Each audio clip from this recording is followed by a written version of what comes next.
Good afternoon, everyone. My name is Michael Markowsky. Welcome to my studio. Today, we are going to recreate another painting by another one of my favorite artists. It feels like it's taken us a long time to get to this point, but we're finally looking at the art of Amedeo Modigliani. Modigliani is one of the most important artists of the last century. A hugely influential avant-garde modernist painter who died way too young. Had he lived another 50 years, like his friends Picasso, Brian Cousy, Jacob Epstein, all of the great artists who were in Paris at the time that he was there, he would be even more well-known than he is today, although some might say the fact that he died young was probably helped in some perverse way his recognition, as, you know, sometimes it takes an artist to pass away before they become famous. And so he died at age 35, and really at the very height of his abilities. We're going to get all into his biography. I love this painting. It's in the collection of the National Gallery in Washington, D.C. And that's going to be our goal for the day, is to study from this incredible artist. Okay, so let's look at the plan for today. Let's go here. So the first step is we're going to get the image on the canvas. We're going to stain it. We're going to talk about Modigliani's biography. I'm hoping we're going to be doing 3 episodes over the next week on Modigliani. So I'm going to try to kind of split up that biography into a little bit, so I'm not repeating myself. And we can just sort of focus on different areas, I guess. And we'll do a bit of an underpainting. Background, foreground, background. We may even, well, we'll see. I'm anticipating 4 hours for today's painting. So, and I'm going to try not to talk for an hour of that, so we paint for more of it. So, obviously, if you're new to the channel, please consider liking, subscribing, hitting the notification bell, taking a photograph of the artwork that you created. Join our Facebook group and upload your work to the Facebook group so that we can celebrate it once a month or once every month and a half or so. I do a free feedback bonus episode where anything that's on the Facebook group, I take a look at it and offer to help people get better, which is usually what people want to do. And if you want to support the channel with a small donation, there's the PayPal link, Super Chat. You can send a check or e-transfer by contacting me through my email. My email's on the Facebook group and on my website. Those links are down below. There is a lot of the conversation in the chat has been busy today, so that is really exciting. I was trying to read a little bit of that while I was booting up the computer here. So, I mean, there's Lolly, Pascaline, Deborah, and Rick. Did I say Kathy already? Lisa. Who else is up here? Wow, just so many. So I'll try to get to some of these maybe as I get a little bit further into the episode. I don't think there's any questions for me yet, just lots of chats. So let's jump right into it.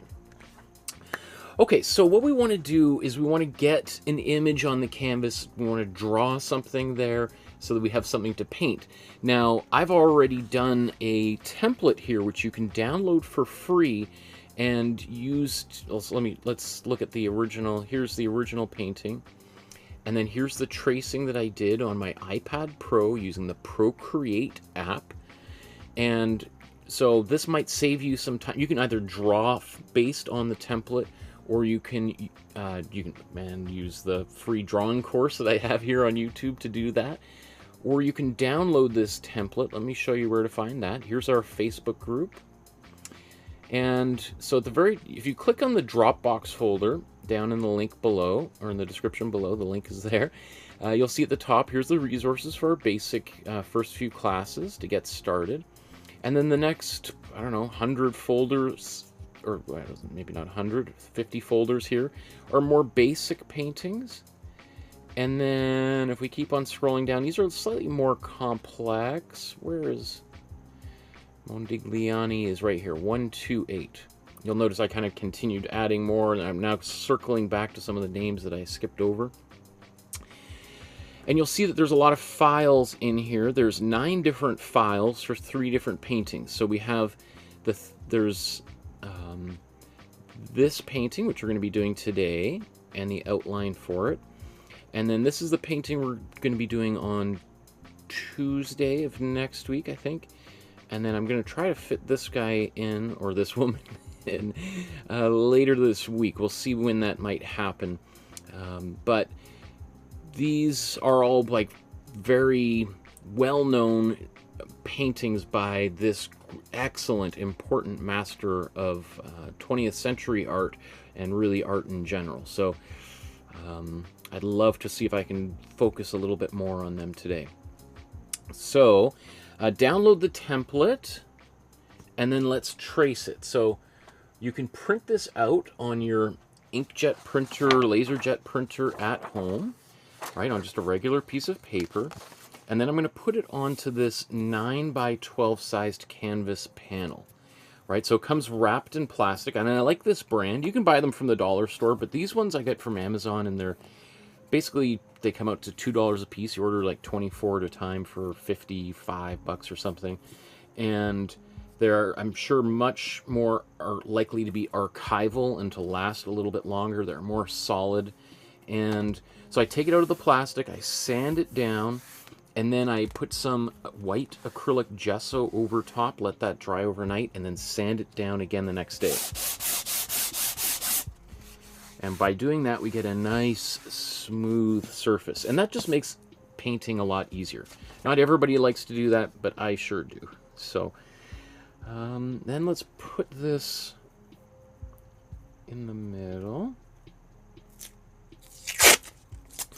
Although, you know what, I might move this down. I'm just looking. The original, her hair goes right off the top.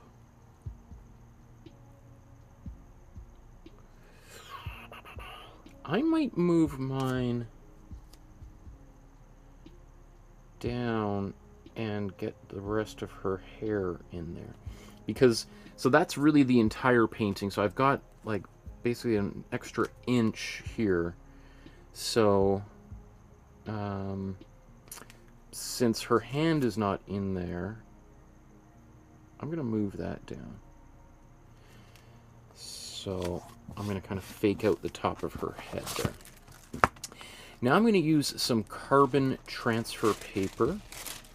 And you can see I've used these many times. Yeah, I'll use, I think this is the last time I'll use this paper, and then I'll throw it out. So I'm going to, you can see that this carbon or graphite transfer paper is double, well, sometimes it's double-sided. This one is single-sided, so one side's kind of gray and one side's much darker and shinier. I'm going to put the shiny side facing down. And then I'm just going to trace over these lines.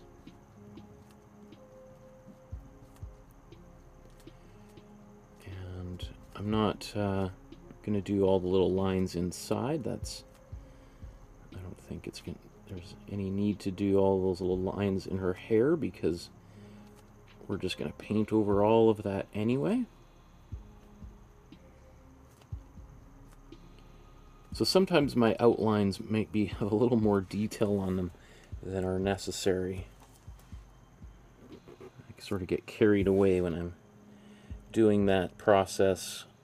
I just love drawing, and so I put more detail in than necessary.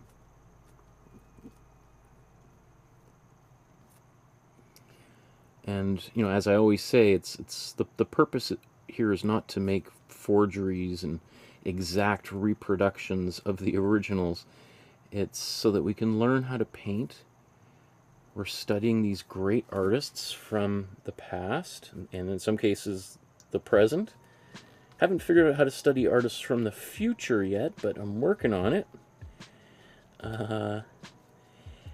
And so, you know, if our painting diverges from the original, which I guarantee you it will, then that's not such a bad thing at all. In fact, maybe if we're really lucky, we can we create our own painting that has its own magic in it.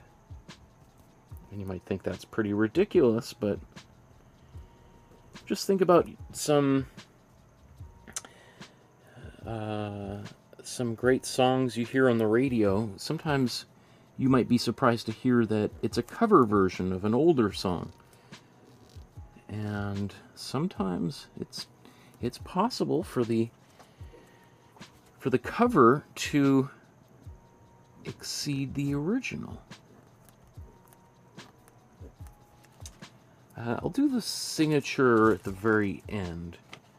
So let's just take a look here. Okay. I think I got all the basics on there.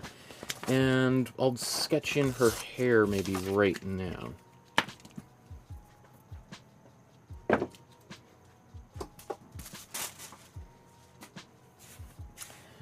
Let's get a pencil.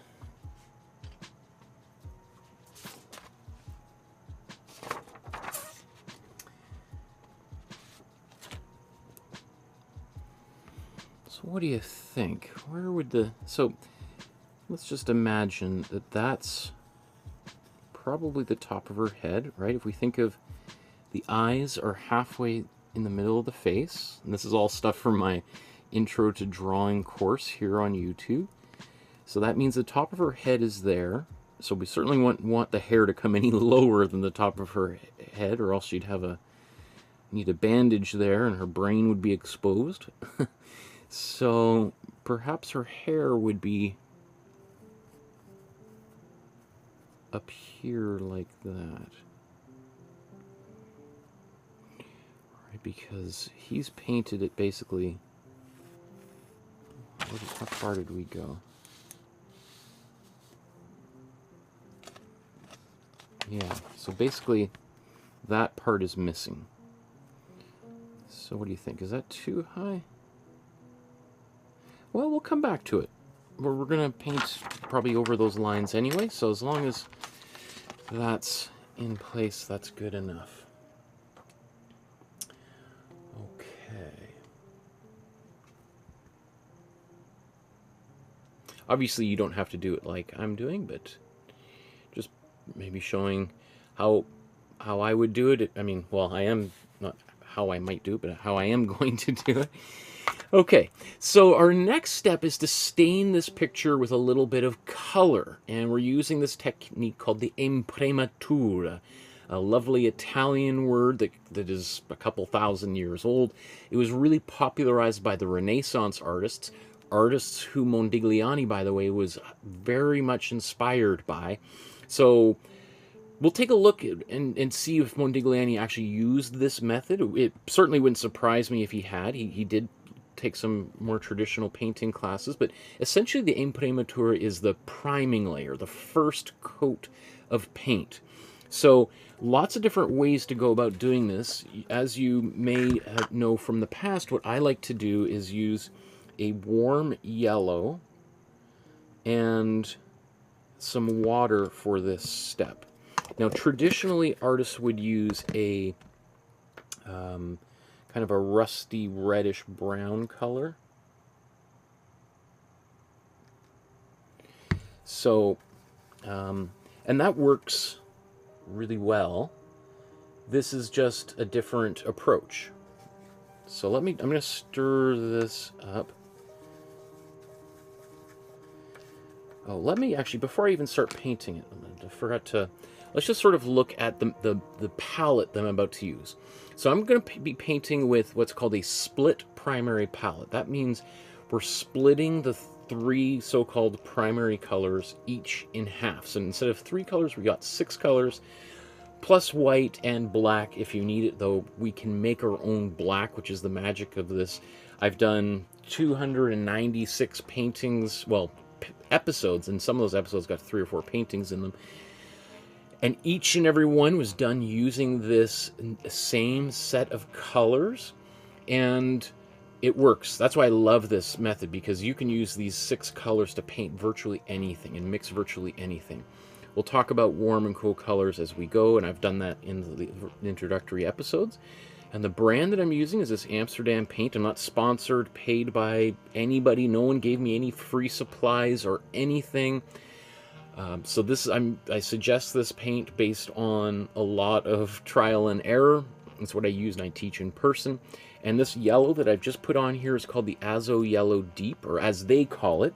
Other brands, as you'll see here, have similar color, but they call it something different, just to be confusing, right? I think that's why people start their own paint companies, because they just want to invent their own names for things. So if you don't want to use Amsterdam paint, or you can't find it, you can use Golden. This is a much more expensive, higher grade paint, but it would work great. Although you probably, if you're just beginning, you're not going to notice any difference except how expensive it is, right? It's going to be about 3 times the price for half as much paint. Liquitex works great as well, and they also, this is their student grade, they also have a more expensive grade of paint. Winsor & Newton, Artist Loft from Michael's Art Supply, Buzz, Holbein, Daler-Rowney, Fevicryl, Nova Color, Chromacolor, but not a big fan of Museum Color, nor am I a fan of Peebo. They'll work, but the one major drawback is you're never going to be able to make a black, as I'm going to do today, because both of those paints include too much titanium white as a filler that's mixed into the paint. And that just, again, if you add white to black, you get a gray, right? So and that's, I don't like that, because I want to be able to make a gray if I want, but if I want to make a black, I want to be able to make my own black, right? So, having said that, if you're going to be painting with gray, you can mix this, you use these colors to mix a gray, and then you can just squeeze some black paint out onto the tube. So, let's paint this yellow all over the surface here. Occasionally I use a different color Imprimatura. There's nothing wrong with, you could use a purple, a pink, a green, an orange, whatever color suits you, a gray, a black. I just like using this warm yellow just because it's nice and bright and sunny and happy. It gives a kind of a nice warm summer glow to a painting. And also, it gives you a very similar result to a brown, but obviously it's not going to be the same. But you just squeeze it right out of the tube, and you're off and running, and you're not mixing any colors. So I just encourage people to experiment and to play and see what you get. You know, I've done episodes where I've done 2 or 3 paintings at the same time, each one using slightly different Imprimaturas, just so you can see the difference. And, you know, again, at the end of the episode we compare, and there is a difference, but it's not like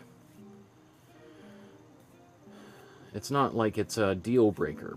In fact, if you put them like on opposite walls of a museum or something, and you ask people to see if they could tell the difference, I guarantee basically no one would notice the difference. But if they're side by side, it's like, oh, okay, I can see the difference. What is that's from some ad? Can you taste the difference? I can't taste the difference. Is that Bud commercial or Miller or something? It feels like it's a beer commercial. Look at the, oh, and there's Sandra's joined the chat as well. There's Randy. Did I see Pascal? Was he in there too? Pascaline. Wow.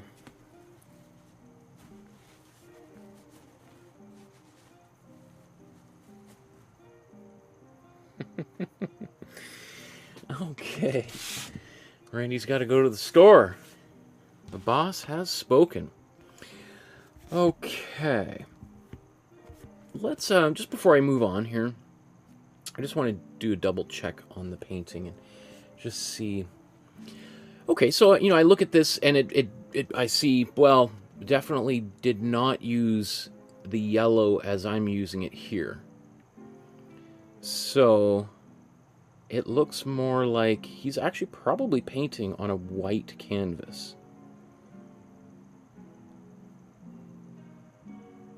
So that's interesting. Well, this will probably go back into when we start talking about his biography here in a few minutes.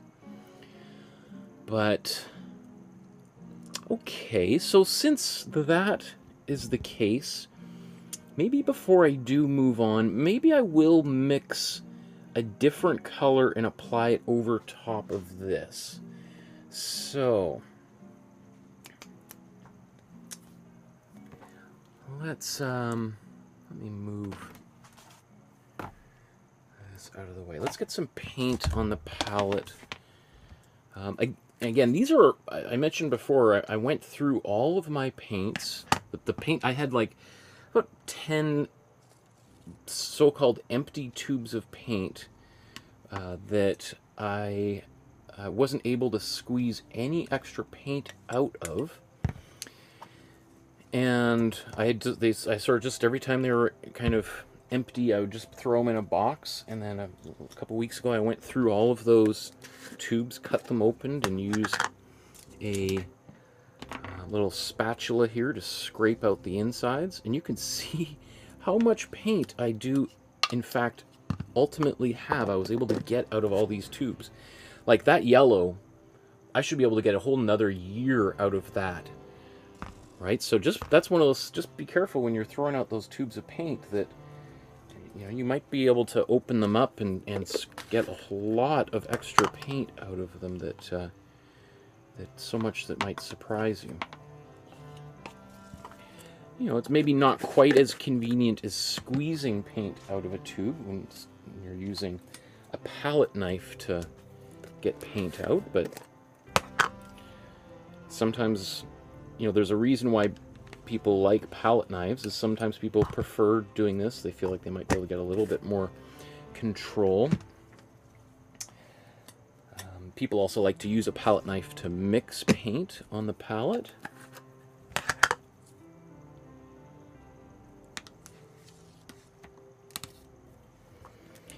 And some people like to paint with a palette knife. We have done a few episodes where we've looked at artists who painted with a palette knife.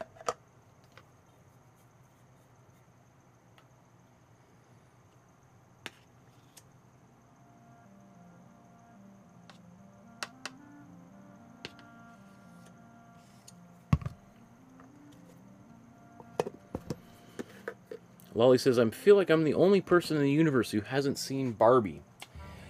Well, you and me both, Lolly. I have not seen Barbie either yet, so it's on the list of things to do, but currently have... Actually, that might be a good thing to do with... My parents are staying here, visiting from Calgary, Alberta. So maybe one night we'll go to a matinee or something.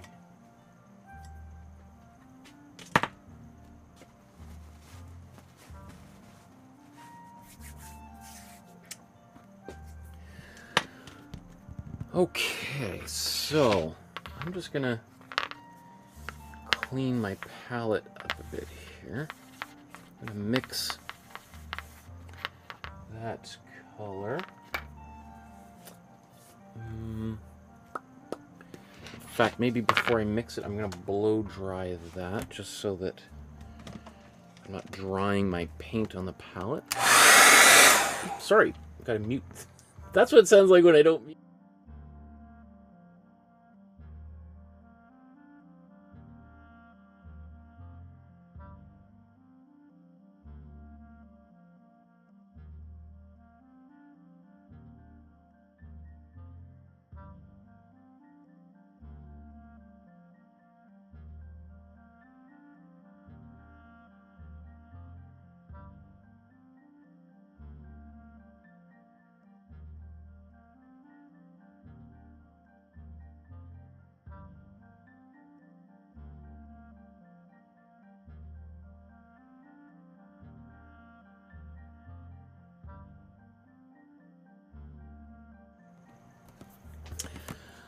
Okay, so let's just take a look at this painting again. Just make sure I'm unmuted. Okay, good. Now, obviously, I'm not just going to paint white back over the yellow that I just applied, so I'm going to probably paint just a little bit more of a creamy color over top of this. Just trying to see if there's any nuance here. Okay. Which brush should I use to mix this? So let's take a little bit of cool yellow. I'm just going to make a very small mixture here. Cool yellow, cool blue, and cool red. I mean, you could see, oops, sorry. I mean, now my brush is almost dry. There's so little paint on there. And now let's take some, let's put this white on here. And now here's some matte medium.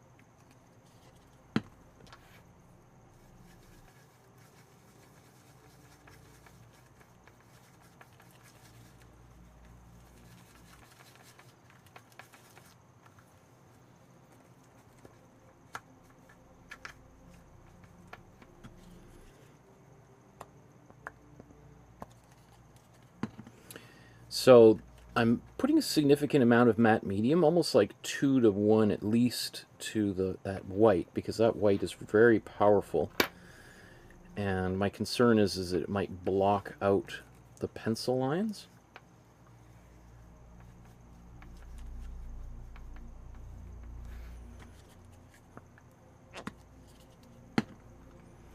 Now obviously the more acrylic medium I put in here, whether that's matte or gloss, the more transparent this color becomes, and then the more yellow will come through here.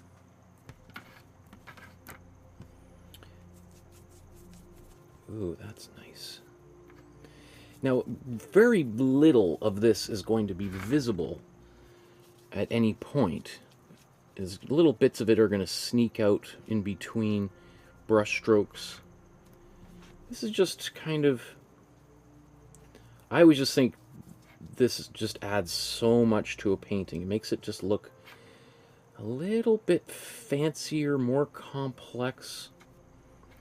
You know, it gives, when you're showing it to other people, they look at it and like, how, I'm not sure I understand, how did you do that? Like, what's going on underneath that surface there? It gives it such an unusual kind of quality.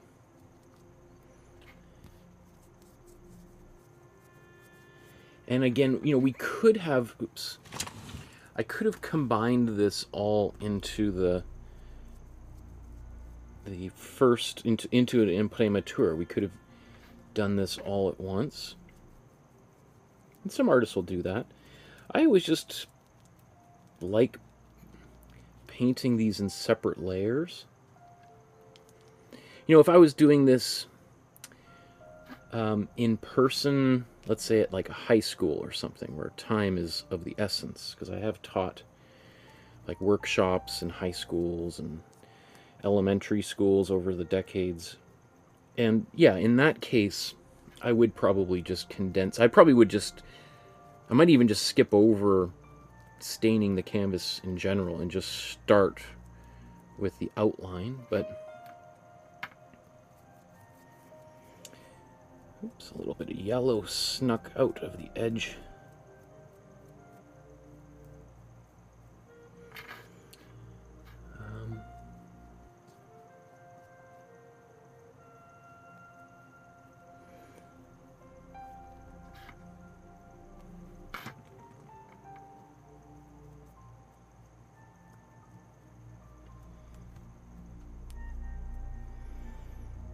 Okay, it's a little bit spotty, but the paint is drying. It's pretty hot here in my studio. So what I'm going to do is I'm just going to blow dry this, and then I'm just going to touch up the little places where the paint, they're still a little bit spotty, because I still got some extra paint left over.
let's just use up this last little bit of paint.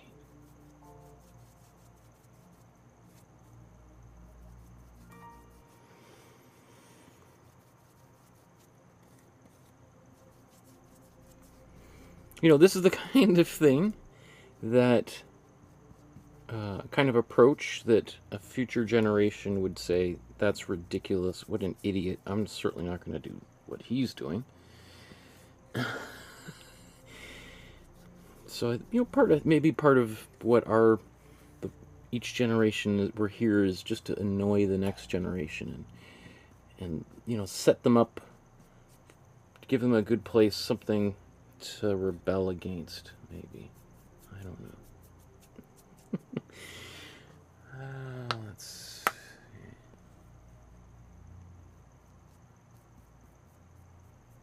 That's good. Again, on camera I can see it looks super patchy. Not quite as bad in person. On the camera I've deliberately turned up the brightness just so that it'll accentuate especially things in the shadows. But again, we're going to paint over almost every inch of this surface, so just a little bit of that yellow and or the coat of paint here, slightly sandy, closer to what we might call it unbleached titanium. Unbleached titanium is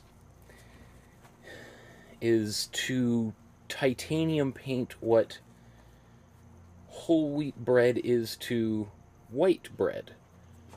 And very similar to, more similar than you might imagine, right? Where we have basically the original pigment before it's been bleached, before it's been turned bright white.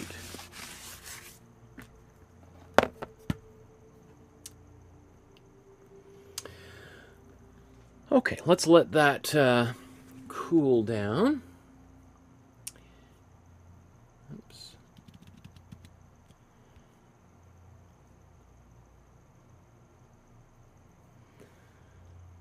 Wow, look at this chat. There's got to be like 150 messages already in here. I don't even know where to start. It would take me 20 minutes to read.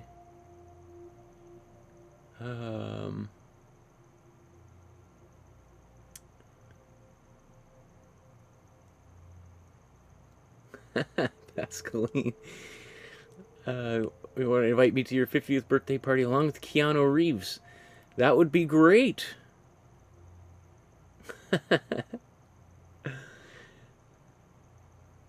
Me and Keanu.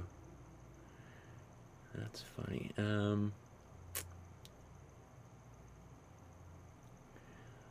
Wow, look at, I mean, I don't, there's, I'm sorry, I'm just kind of scanning here just to see if anybody has a question. Okay, so I'm going to move on.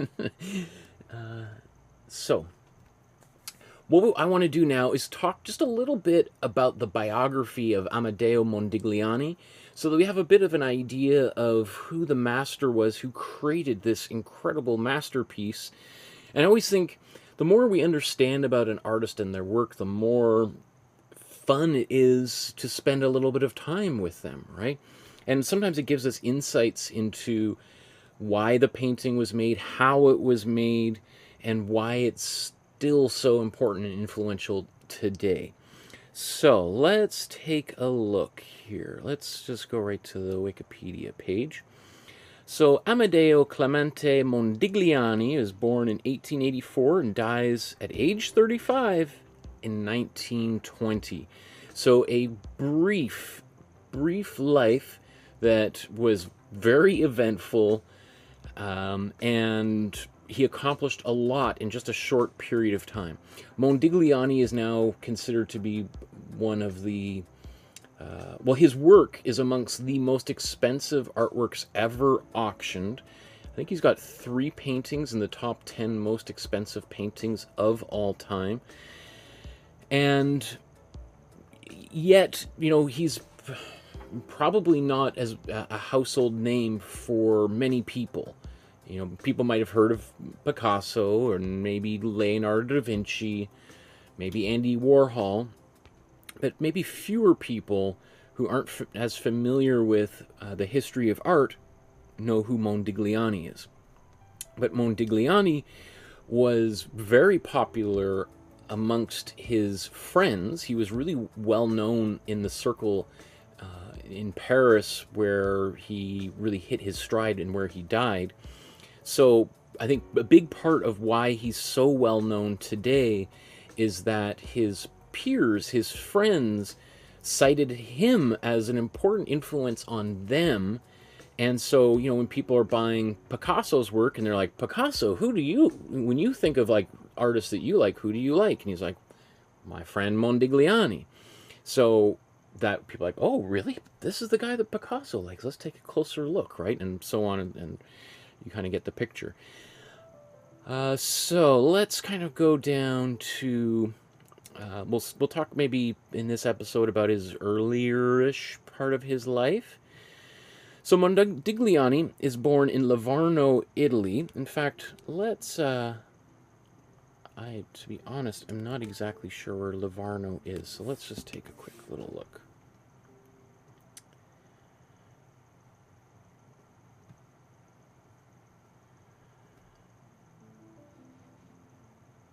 So right there on the coast.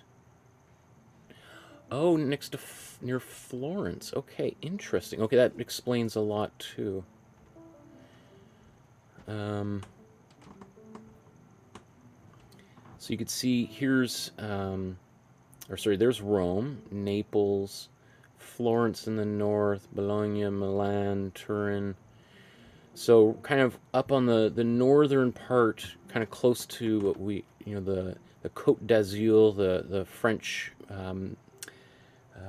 French Riviera, as it's known, and the Kingdom of Monaco.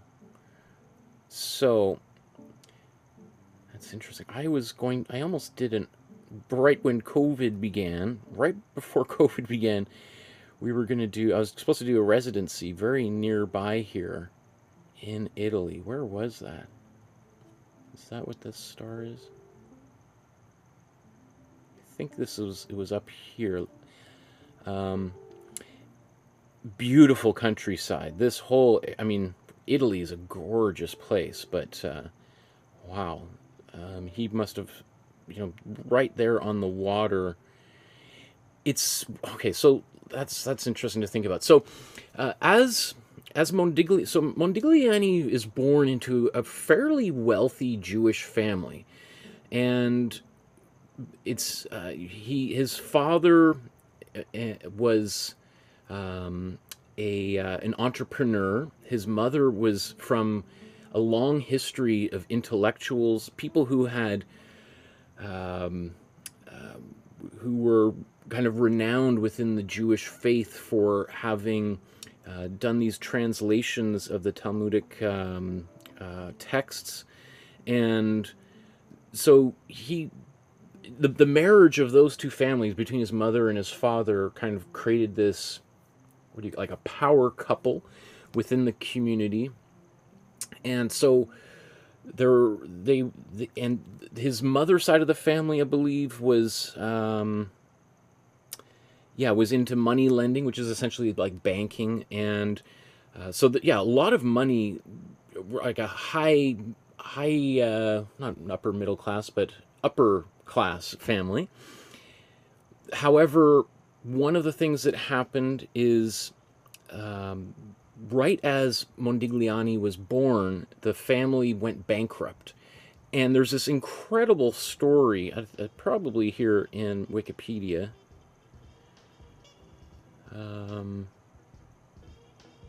Yeah, here we are.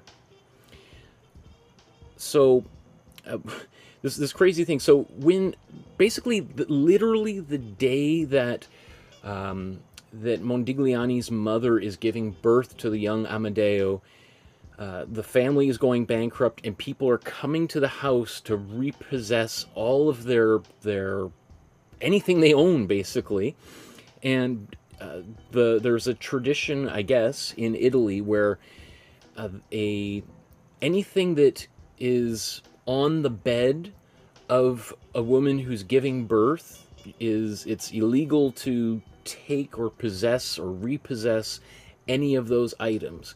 So while his mother is giving birth, the family is frantically piling all of their prized family possessions, any money, jewels, paintings, fine, silver, whatever it was, is all getting piled onto the bed next to this poor woman while she's in the midst of labor. And that was sort of kind of seen by the family that Amedeo was kind of blessed, that he was kind of a lucky child, because had he been born the day before or the day after, they literally would have been homeless, living on the street with nothing.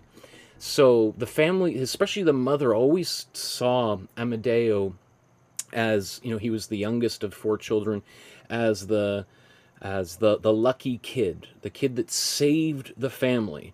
I mean, no pressure, right? But it also meant that Amedeo and his mother had a very close relationship throughout the rest of their lives together because of this, or maybe partly because of this infamous incident within the family.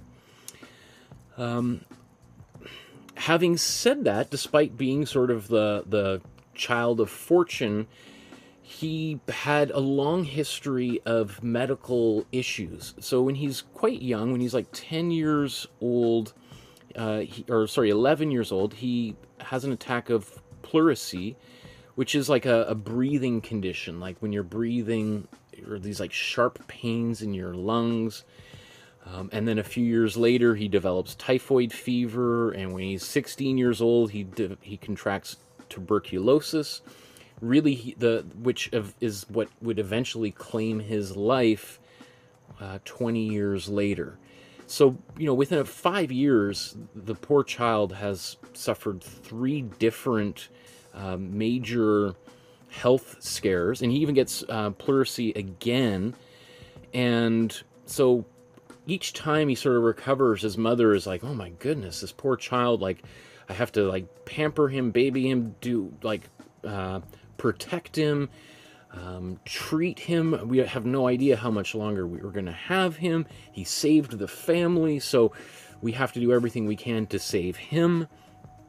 And it's sort of just like we've looked at a number of artists. It's interesting. The same sort of story happens where you have a young child who's... I knew that was going to fall down. We've looked at a number of stories like this where you have a young child who gets ill and is bedridden for sometimes months or years, and the family decides, how do we keep this poor child entertained?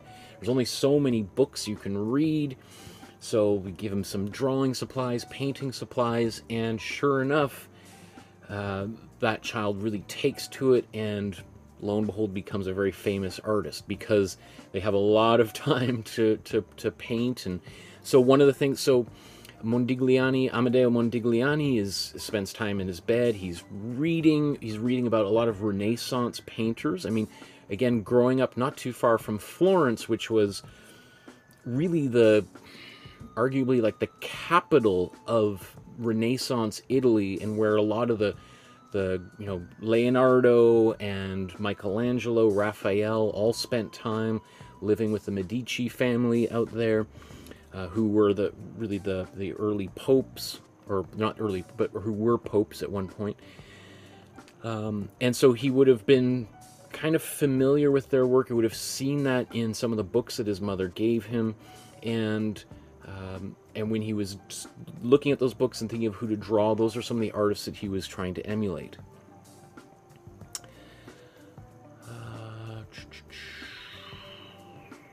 There is a story here. I don't know, is it... Okay, so here's again. So when he got typhoid fever, I should have mentioned that before, when he was 14 years old, that second major illness that struck him, he was kind of in this delirious, semi-conscious state, coming in and out, and so he kind of muttered to his mother that if there's one, like, sort of like the Make-A-Wish Foundation, like, oh, like to give him hope, like, what would you want to do if you were to survive, Amedeo? Like, what could we do? And he's like, if I am ever able to, I'd love to go to the Uffizi Gallery in Florence. And the Uffizi is considered to be, it is the best museum in the world for Renaissance era artwork, and certainly within the top 5 museums in the world, art museums. Incredible museum. If the Uffizi Gallery has, you know, there's lots of work in there, even if you don't know anything about art history, that you would recognize. In fact, let's just take a quick look. I'm sure there's some images here. This very famous round painting by Michelangelo. I was thinking, I wanted to kind of do this as part of one of our series, but it's just too complex. These beautiful rooms. The Uffizi Gallery was at one point a palace. So you have The Birth of Venus by Sandro Botticelli, and oops, no, I don't want to zoom in here.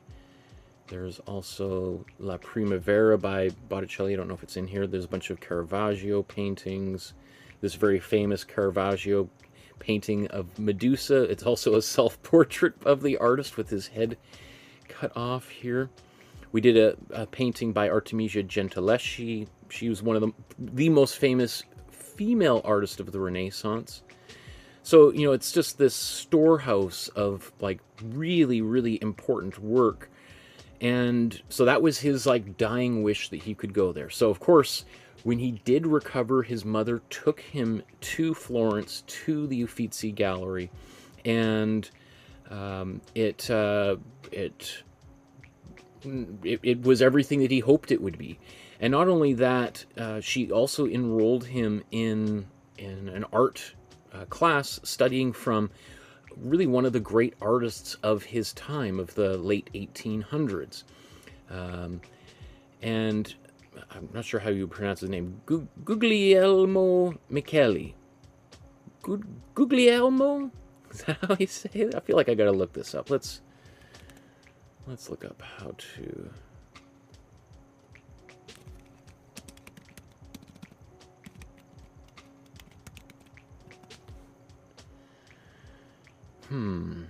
How am I gonna do this so that...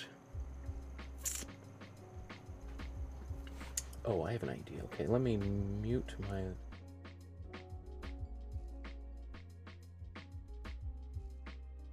Buongiorno, we are looking at how to pronounce these name in Italian. How do you say it? Guglielmo. Guglielmo. Stress on the F.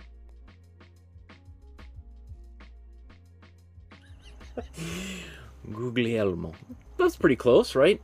So Guglielmo Micheli was a really important painter of his time. I don't know if it mentions that in here, but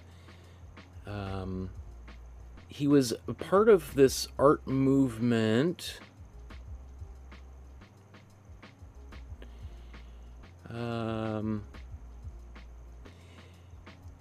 Is there anything about it?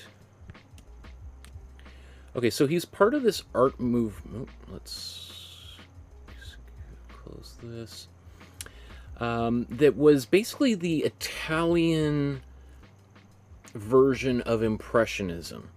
And I mean, it was, I don't know too much about this movement, to be quite frank, but it happens almost simultaneously to French Impressionism. Obviously, we know Claude Monet and Bertha Morisot and Camille Pissarro and Child Hassam, and, you know, so on and so forth. But this movement is really exclusively an Italian movement. Again, remember, this is back in the day where knowing what was going on just a country or two away was more difficult than it is today, right? News traveled much slower, so people might be coming up with similar sort of things at the same time, and not really know about it. But essentially, you know, a big part of it is painting outdoors, en plein air, using very vibrant colors, or at least vibrant colors for the time. and also a major focus on the landscape and painting landscapes, which was really a kind of a new thing. I mean, I actually years ago, 15 years ago, I traveled across Canada doing a lecture series talking about the history of landscape painting to various different universities.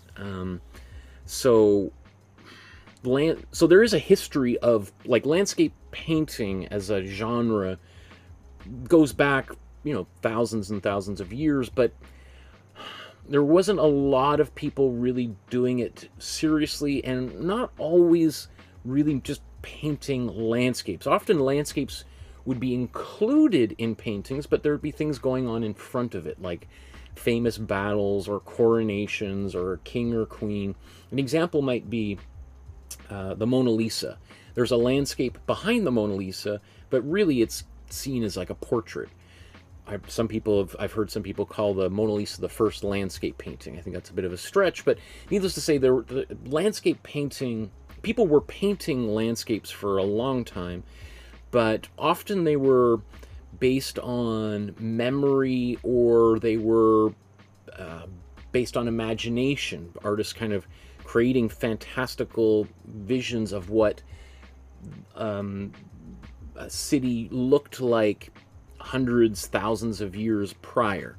So I think it's interesting that Modigliani and his various different teachers that he had were part of this movement, the Macchiaioli. In fact, I even got a pronunciation of this word here. Let's Macchiaioli. Macchiaioli. Macchiaioli. I don't know how to say that that quickly, all in one. The reason I mentioned that's interesting is because Modigliani basically did no landscapes. So he's studying from these painters that were basically the Italian version of the Impressionist painters, who were very famous for painting landscapes. And yet he doesn't paint really many, if any, or there's a few landscapes that Modigliani painted, probably at the urging of his teachers. But it's interesting that he focused primarily on portraiture as his primary subject matter.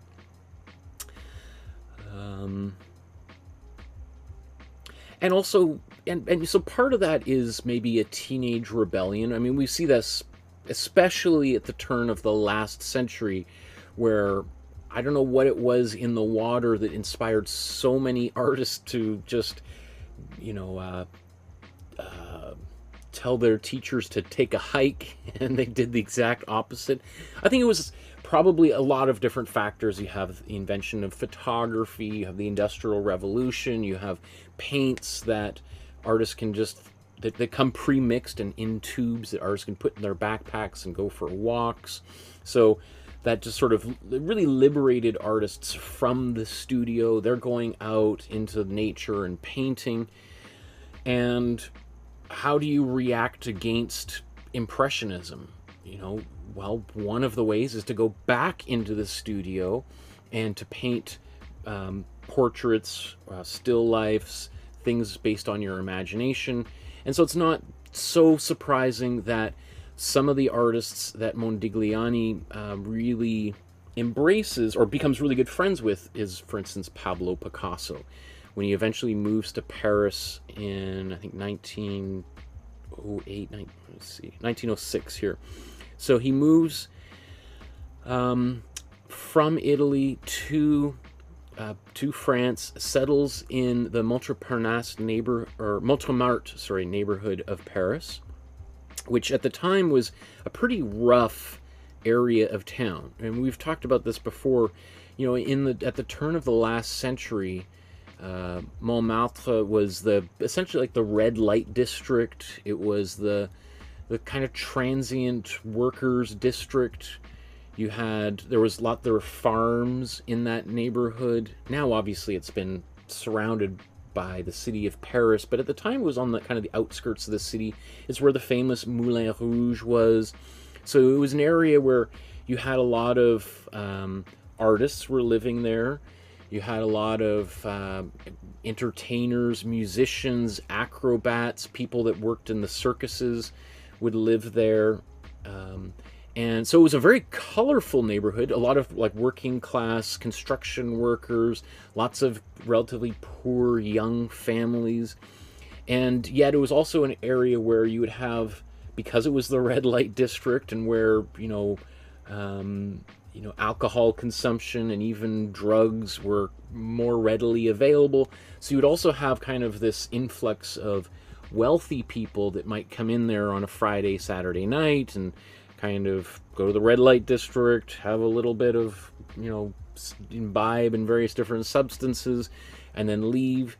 And sometimes they would go and visit some of the artists who had studios in these decrepit, squalor like buildings. I mean, essentially, when Modigliani moved to Paris, he was like squatting in this quite famous building, the Bateau Lavoir, which was like an art studio complex that was like, there were a lot of artists sort of just camped, living on floors. Like it was sort of like a big loft warehouse space. And there's a lot of cities have buildings like this. Now it's not quite like it was back then, with people literally squatting in the space. But when I was living in Los Angeles, I remember there were places like this. Here in Vancouver, there's, what do they call that? There's a big one kind of right by the port of Vancouver. My friends have studios in there. Anyway, so that's where he settles, and that's where he meets many of the famous artists at the time. Let me...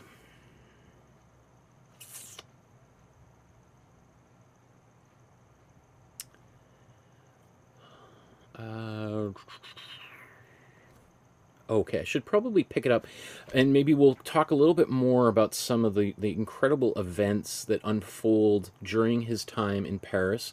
So he's in Paris from 1906 until he dies in 1920.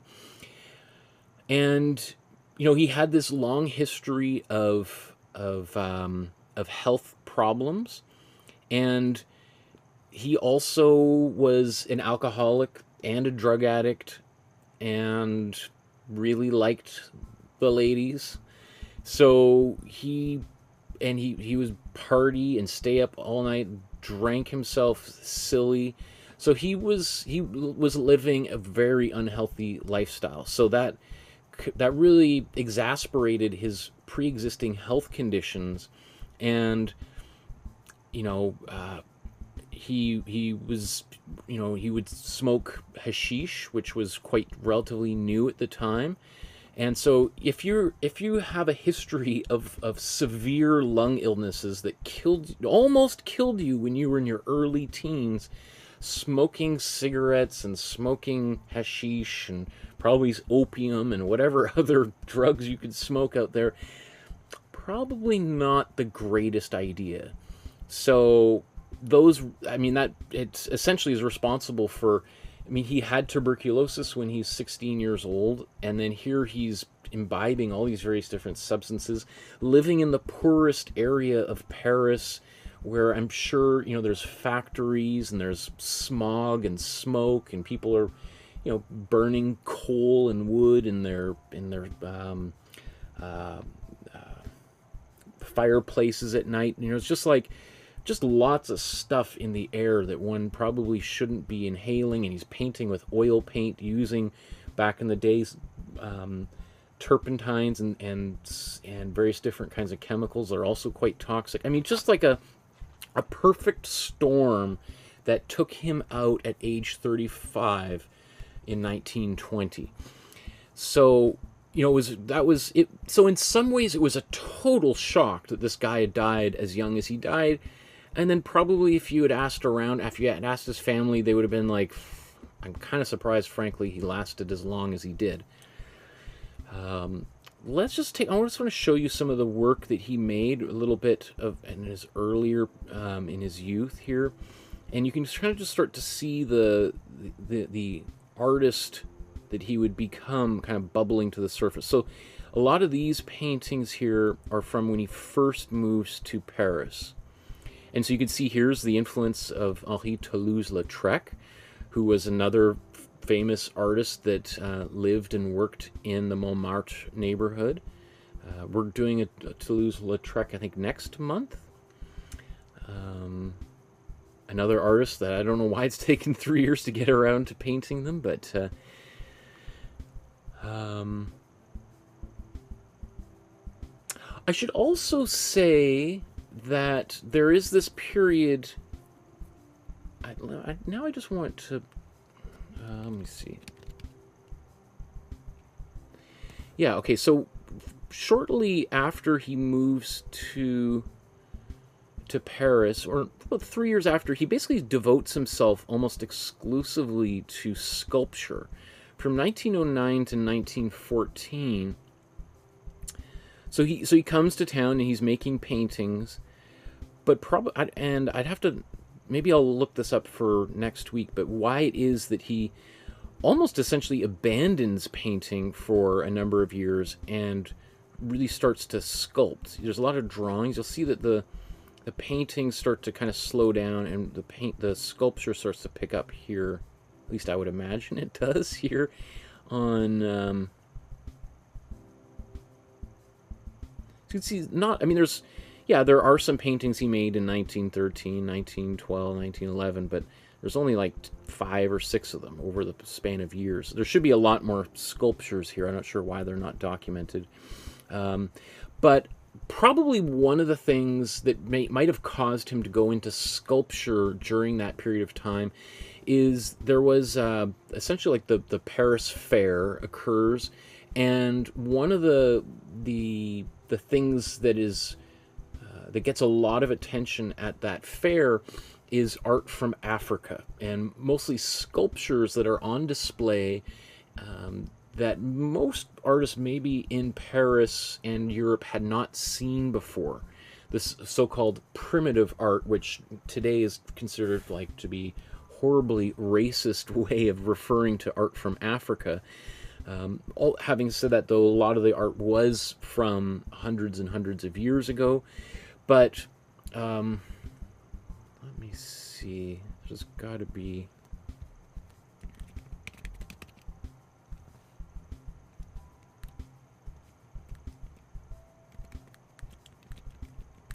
That's it.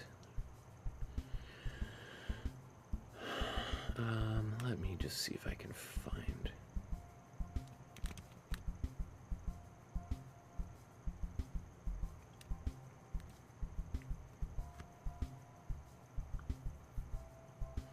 So some of the things that appear in Paris are these African tribal masks and sculptures, and artists in Paris just hadn't seen this stuff before. And you know, when you have a whole bunch of young artists in their late teens, early 20s, and they're trying to think of how they're going to outdo their teachers and the previous generation, one of the things that's probably made a lot of sense to them is looking at art from the past, and art from the past that hadn't really been examined by white European artists before. Yes, artists had looked at Greece and Rome and the Renaissance for their inspiration, but you know, quite frankly, if you really wanted to upset your old white guy teacher, looking at art from Africa would have been just about like as outrageous of a choice as you could possibly imagine. Because again, going back 150 years, art or African people and African culture was, you know, there was basically a systemic effort to eliminate it, obliterate it, destroy the culture, and destroy the people and fully assimilate them into Western European culture. So, I'm just thinking off the top of my head, I'm thinking like, man, if you really wanted to upset your teachers looking at this work would have been the last straw, like the kind of thing that would probably get you kicked out of art school, kind of thing. Like it's like, yeah, about as rebellious as you could possibly get. Let me see. I want to find out when that exhibition.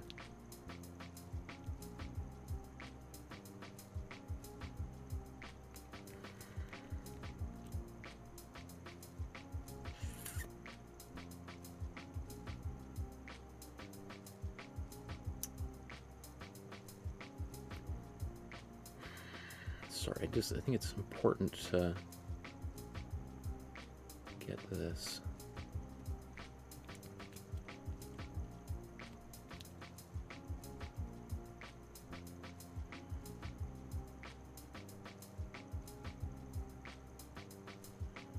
So Picasso sees this African art at the Ethnographic Museum at the Palais du Trocadero.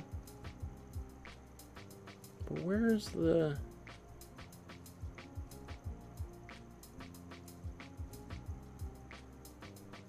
there...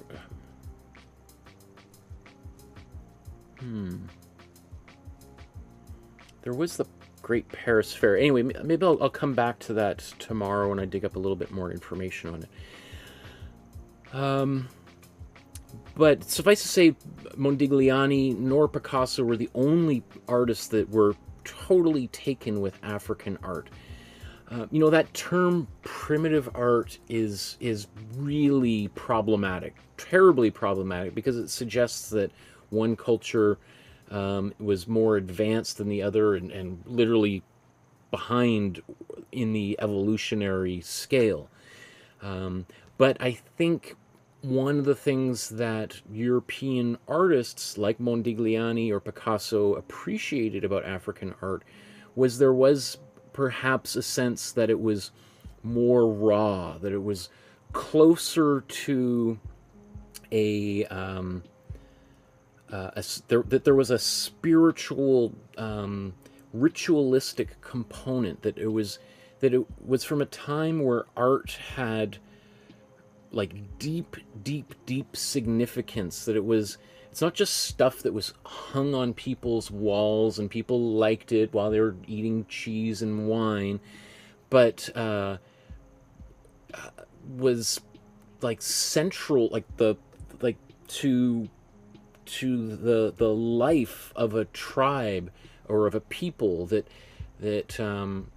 these masks that people would wear during ceremonies or battles that would imbue the wearer with special powers.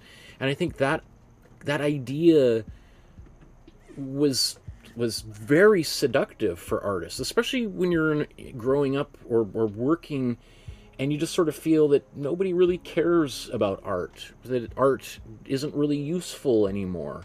You have people like Karl Marx that are saying that art is just the perfect capitalist object and really has no value whatsoever.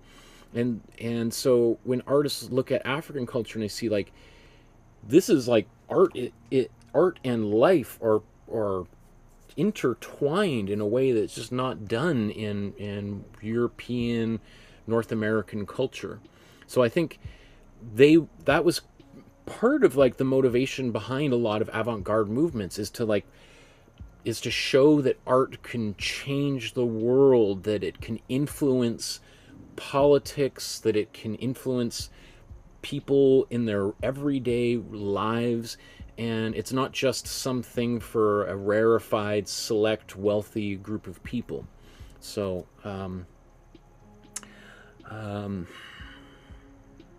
of course, I should also mention, too, that there's this idea of a white European artist taking African art, some would say culturally appropriating it, and then reconstituting it into their own style, and then putting it out there into the world and making lots of money off of it, is also problematic and super controversial.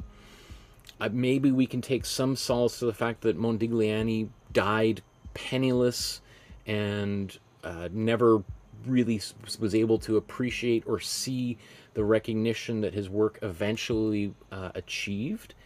So, however, his friend Picasso certainly rode that wave to eternal success. But if you spend any time looking up Modigliani or Picasso, you'll see that there are plenty of people who look at that type of work that those artists made and others and find it extremely offensive, right? So it's there to the point where I've seen exhibitions where there are special labels next to it, and there's even a more of a emphasis on exhibiting art by like Modigliani, Picasso, Braque, etc., with the actual original African art that they were inspired by or similar objects, so that at least it's not presented as just like, look at this incredible thing this white guy did. It's like, oh yeah, by the way, it's basically a ripoff of this thing that some African guy did hundreds of years before. So when we're talking about who came up with what first, let's just make sure that we're making that distinction very clear. It's the same sort of thing that the music industry has gone through over the past, going all the way back to Elvis Presley, right? And who came up with rock and roll, right? So,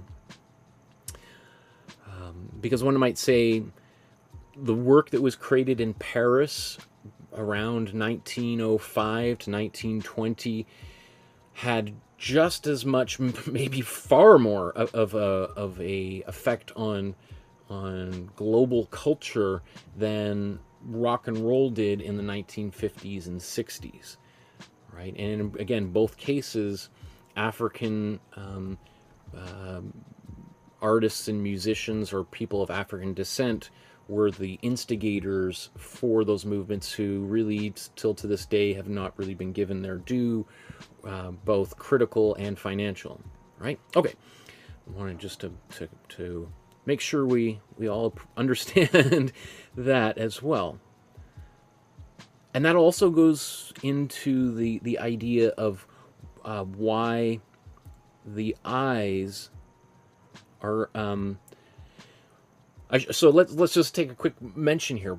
One of the things that comes up almost always about Modigliani is that why are so many of his portraits done with empty eyes? Why do we see these faces that have empty eyes? And in fact, two of the paintings that we're going to be doing over the course of the next week feature these empty eyes. No one is necessarily... There's a lot of disagreement as to what the reason behind that is. There was a movie that came out probably 10 years ago. I think it's worth...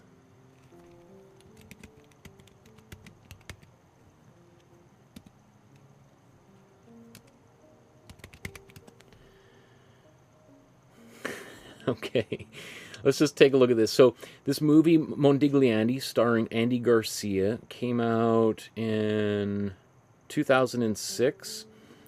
You can see it has a 4% on Rotten Tomatoes. I remember watching this movie. I think I saw it in the theater. I don't remember it being a masterpiece or even a great movie, but I remember it being good enough to keep me occupied. There's probably a lot of eye rolling and a lot of cliches of an artist's biography. But you can see here's the overall critic view here is 4%, that's literally one of the lowest reviews I've ever seen here on Rotten Tomatoes. And I know some people don't like Rotten Tomatoes. I think I'm always interested just to see what the critical consensus is. Sometimes that motivates me even more than ever to actually go see those movies. But if I recall, in that movie, again, it's been about 20 years since I saw this movie, the reason that the Modigliani is played by Andy Garcia gives for these these eyes being blank is that he's waiting for. In fact, I think in the Wikipedia article, let me just see this.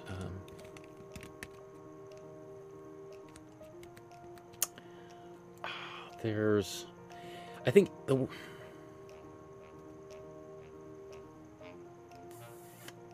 he says something like he's waiting for, like, the woman that will fill his soul and fill the eyes or something. And if I recall, kind of towards the end of the movie, you know, he meets the woman that becomes his wife, and maybe I'll talk all about that story in the next episode. Because that's all, again, just an incredible story, like tragic romance. Yeah, we'll say that for the next episode. But I think he says to her something like, you know, like in his last painting, he actually finally paints the eyes in, and I was just waiting for that one person to fill the soul of the paint. You know, something absolutely ridiculous. And I don't think I've ever read that's true, so that probably turned a few people off when they saw that movie. What was I going to say about... There was something else that I wanted to come back to.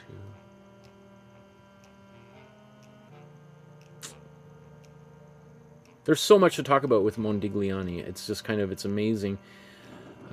Such an interesting figure. So yeah, we've got a few more episodes to come, so why don't we move on here, and then we'll catch up on the other, yeah, the story of him and his wife Jean, or Jean, or Jean, not John, Jean, yeah, is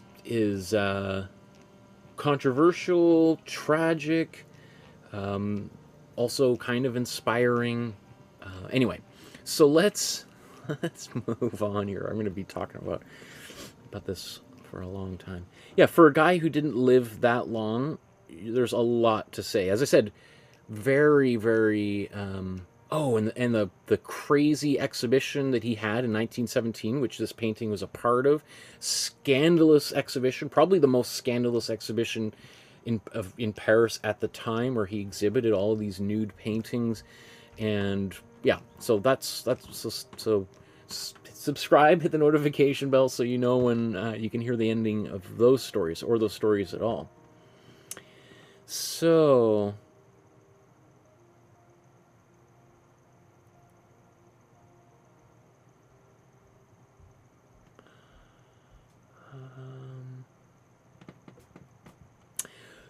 let's get started here with the next step here. Now that we have our the Imprimatura, the drawing, and then I even added this extra little thin layer of paint over top of it to give it a bit more of a eggshell color, let's start, I think, painting a bit of an underpainting on here.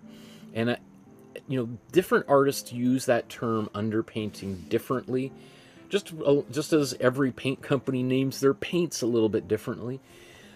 And I've used it a little bit differently, or in various different ways over the years, so I'm certainly not helping things.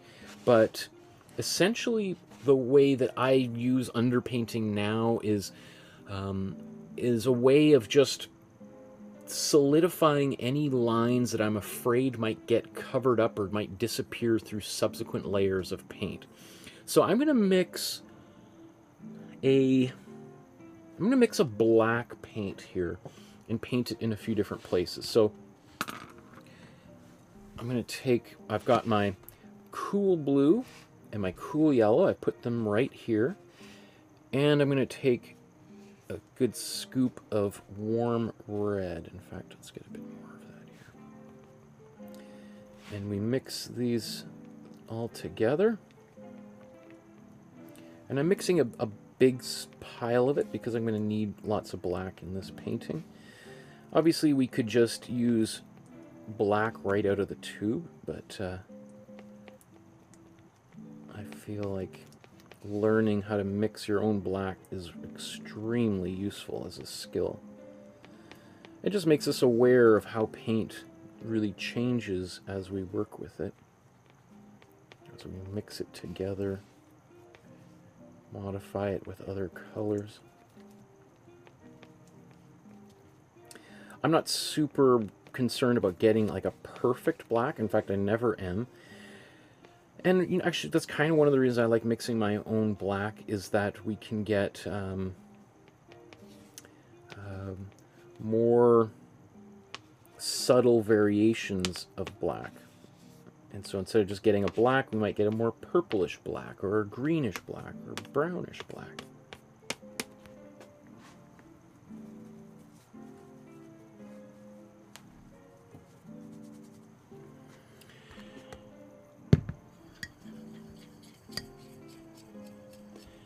And, oh, there's Lisa.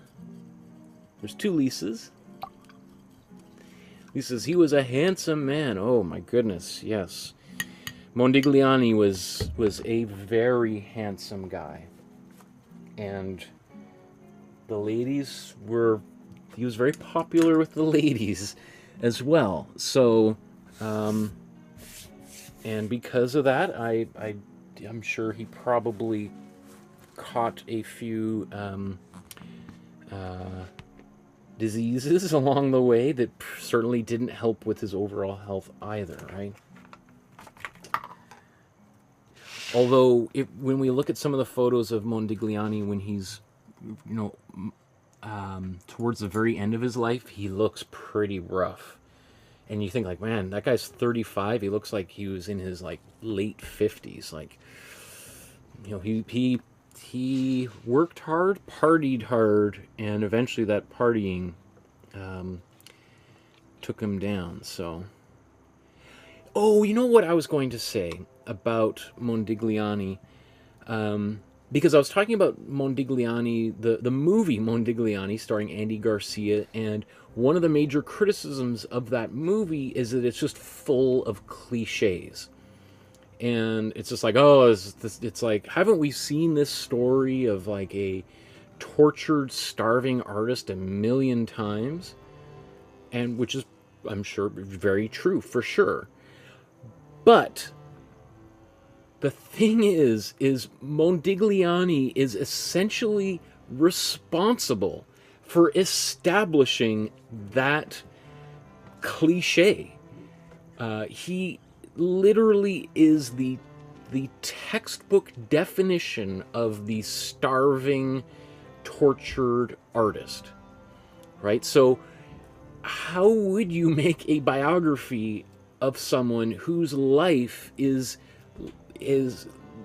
established the template for the starving artist and the tortured artist, full of drama and you know, like wild women, sex, drugs, alcohol, like, I mean, you know, literally starving, like, as a homeless man in Paris, in, like, you know, so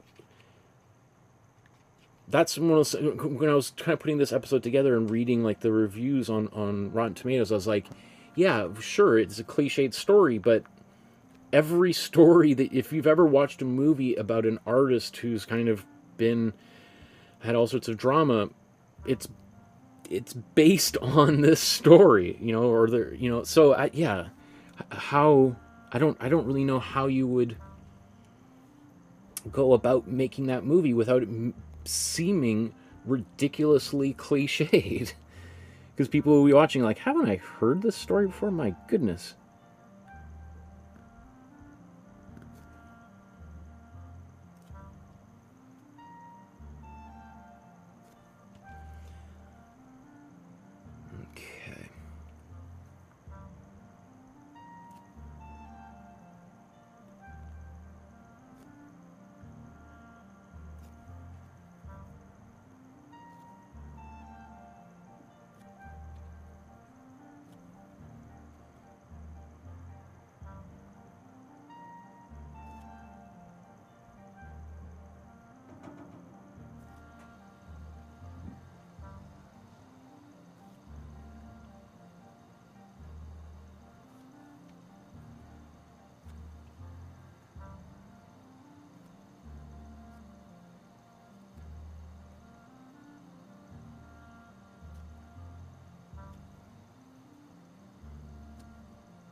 So right here, as I'm painting her neck, we get into one of the most iconic parts of all of Modigliani's work, these elongated necks,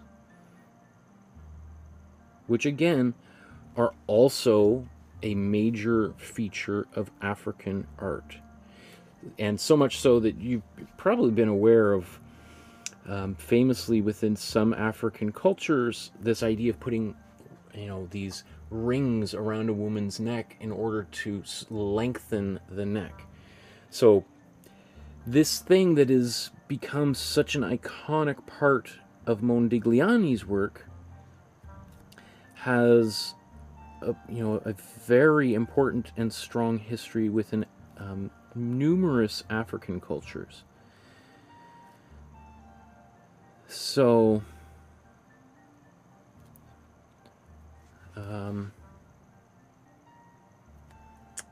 yeah, it's that this idea of cultural appropriation is, or accusations of cultural appropriation on Mondigli's behalf. There's no ignoring it. It's there. It's very plain. It's very obvious, and there's no attempt to hide it. Like back in the day, he told people straight up, like, yeah, I'm a big fan of this work. Never seen anything like it. I'm going to take some aspects of it and incorporate it to my work. It hasn't been until relatively recently that people have looked at that and said, oh, that's that's a little bit problematic.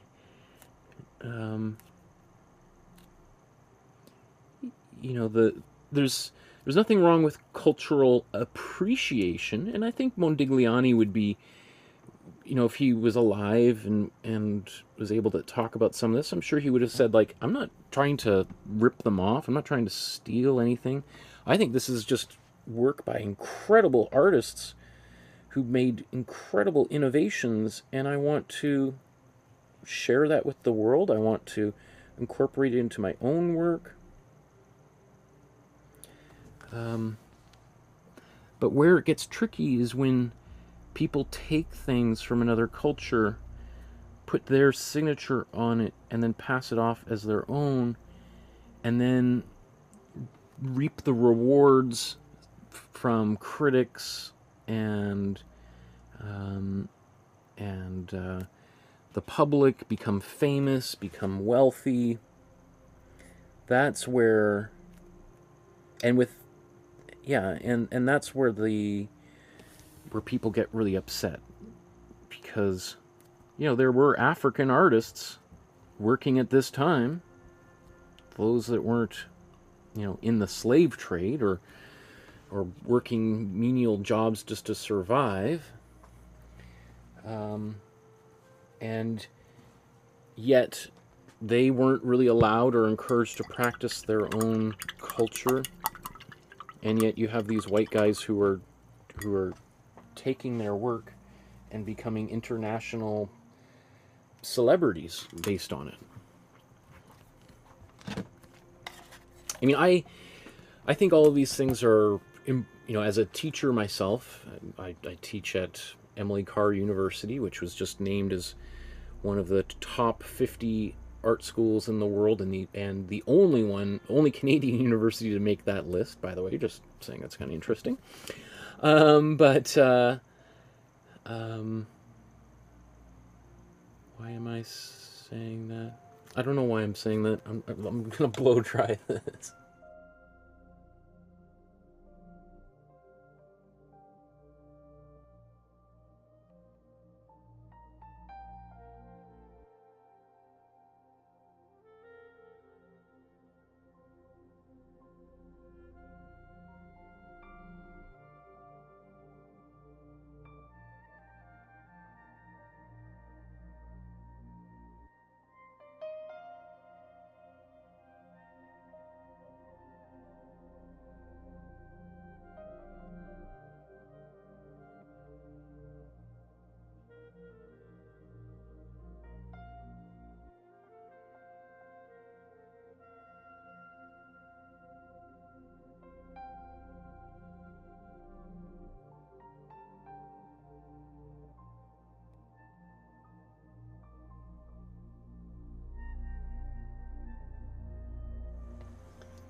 I see a couple questions about Heidi's there. Hi Heidi, and there's Afna. Did I mention Afna?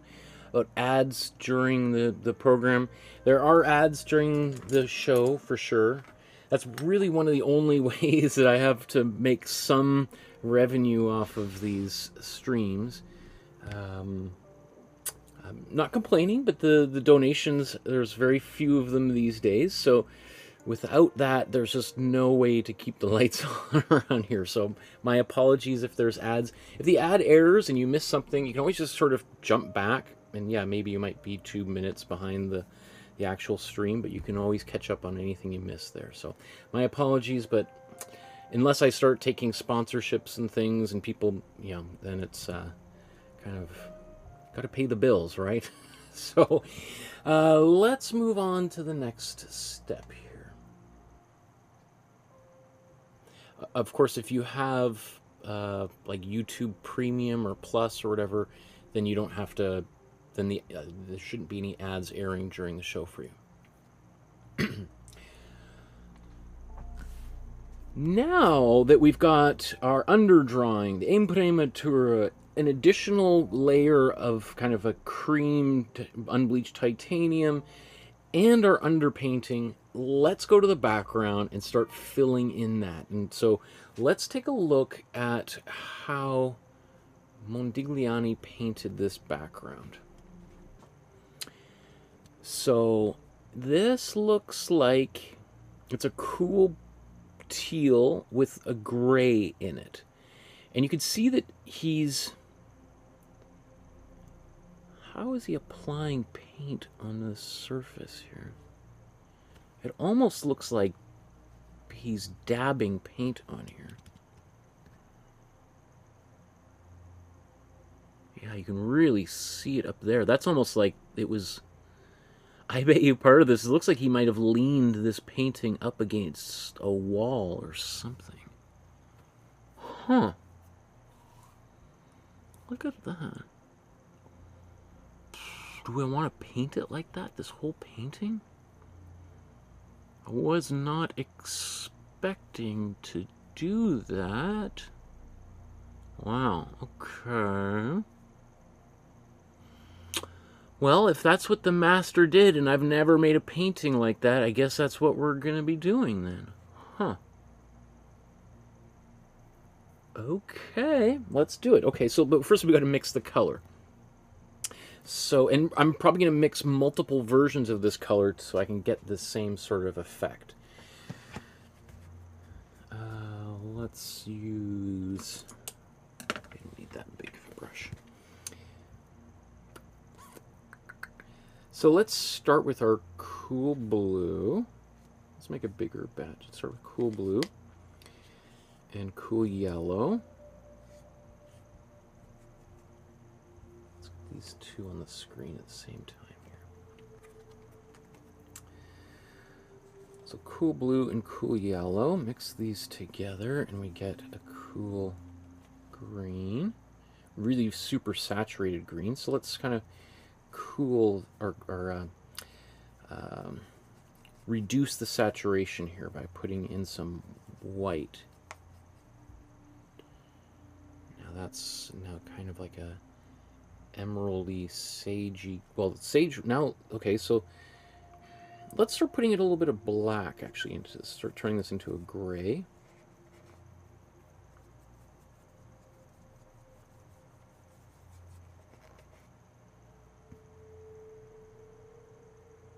Might have put it, well, I think there's a little bit of that in here. Let's make that a bit more green, a little bit more blue.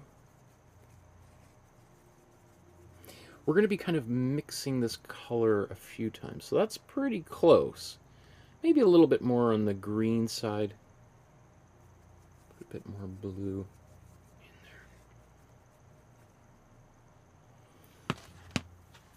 Okay. How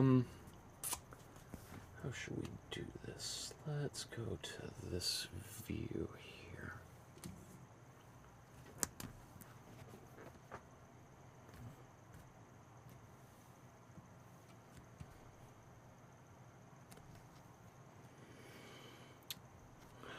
Okay, so I'm thinking he's kind of painting, dabbing.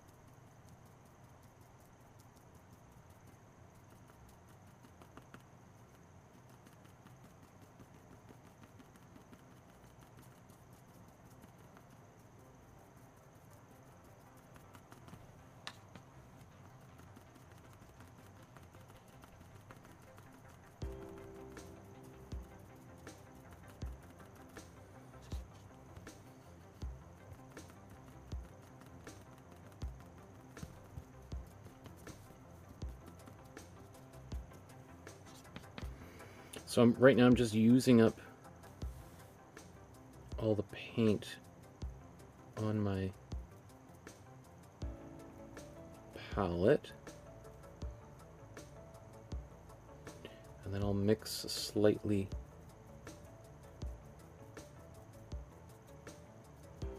different one here.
Okay, I'm just going to mix a bit more of that.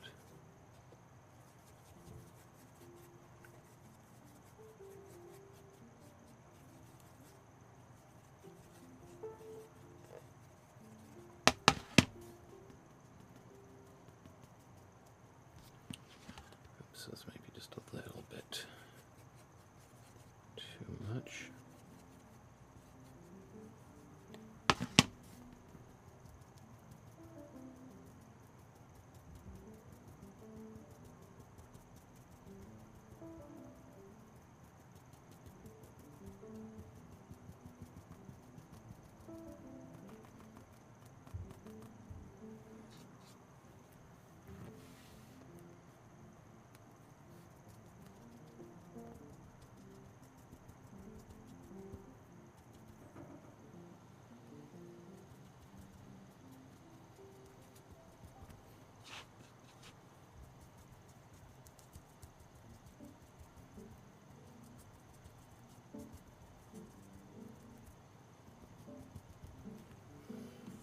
Okay, let's just zoom back out a bit here.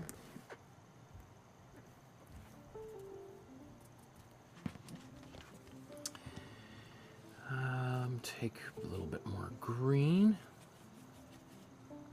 Tiny bit of black just to keep that gray going.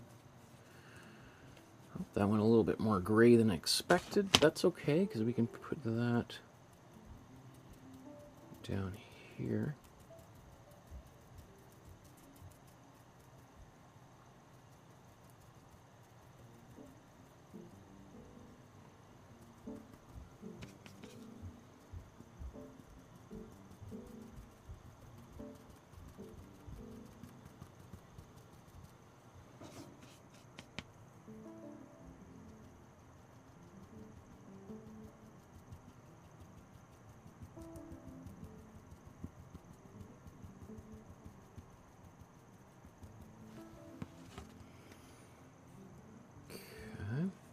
And, you know, notice I could mix up a giant batch of this color and just be done with it and paint it all. But I want these brushstrokes to, or this color to change and vary as I paint.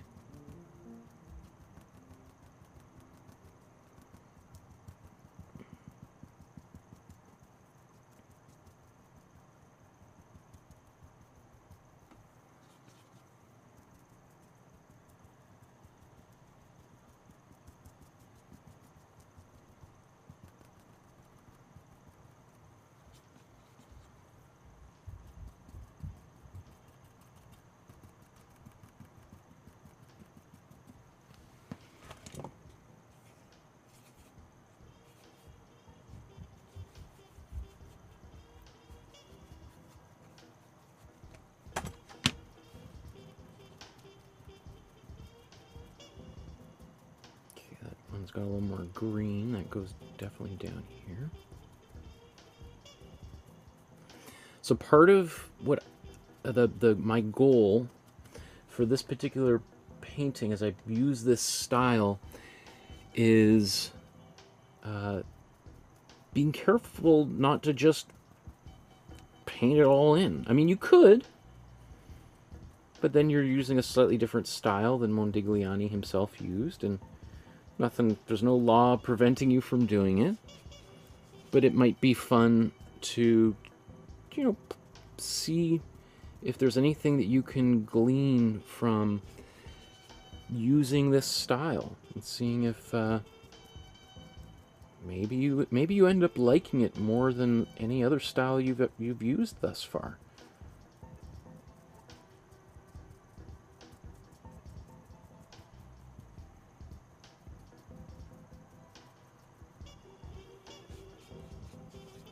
Now, currently there is a lot of texture on this painting, and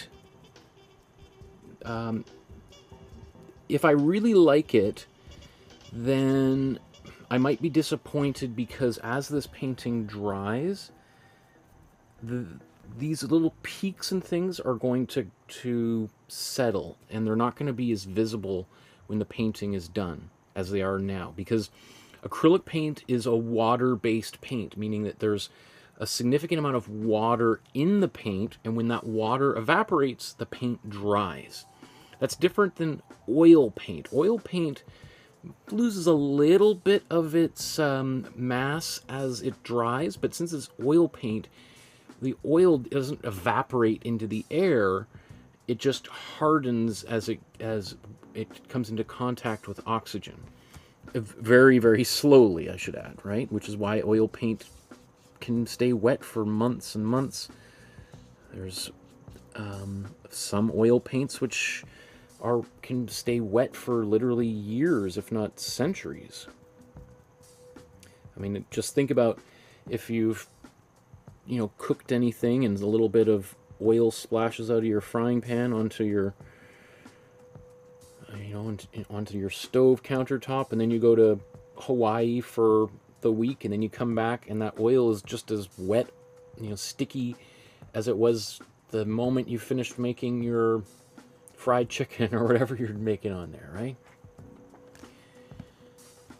Okay, let's get more black and white.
I should mention too, so this painting, just I want to get the dimensions here.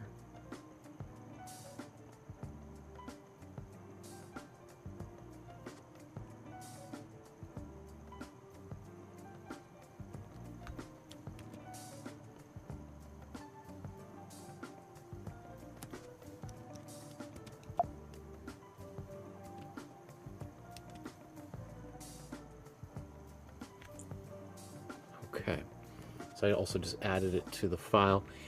The original painting is 36 by 23 inches, essentially, 24 inches. So 36 by 24, that's a big, that's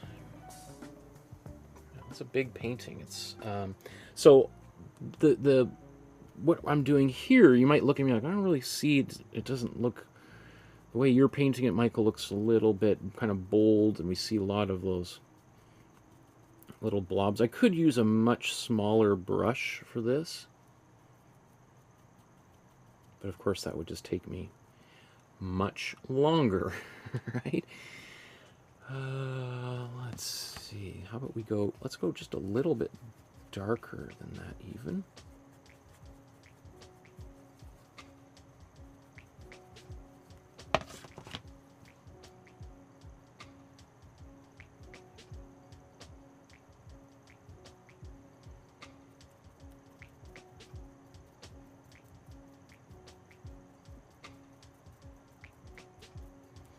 And even leaving a little bit of that rough edge. That's also kind of a typical thing that artists of the period might do.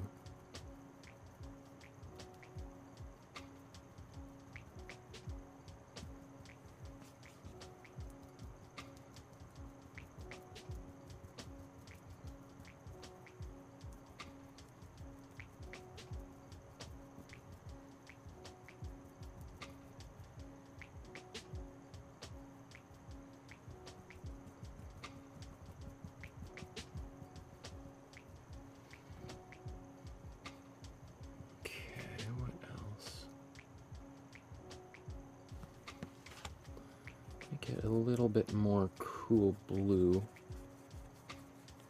in there.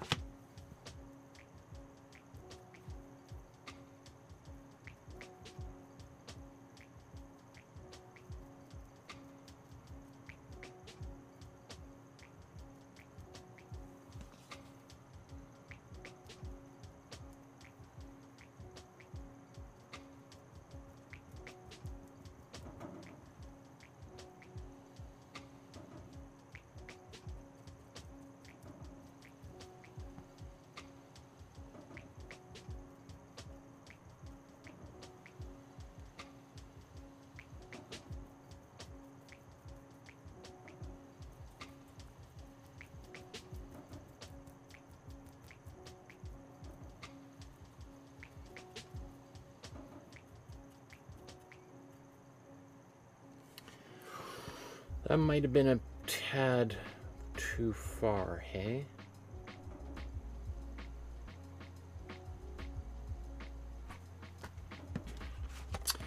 So let's just see what the opposite direction, where that takes us.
Okay, I might have to just let that stand for a little bit. Oh, maybe a little bit of this down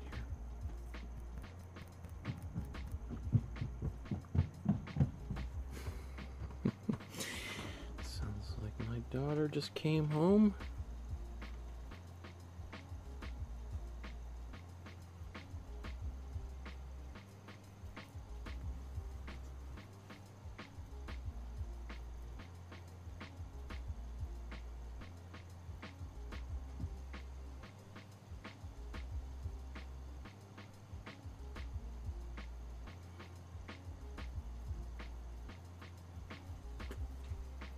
Okay, so I think mine is a little bit more bold than his. I don't mean that in a braggadocious way or in even a positive way.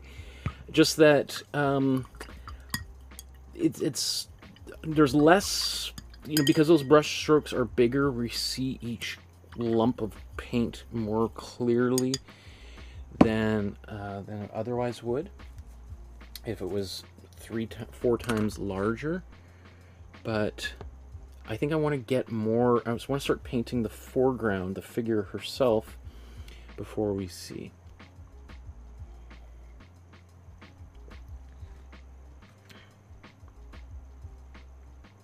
Are we on mute? Okay, whew, scared me.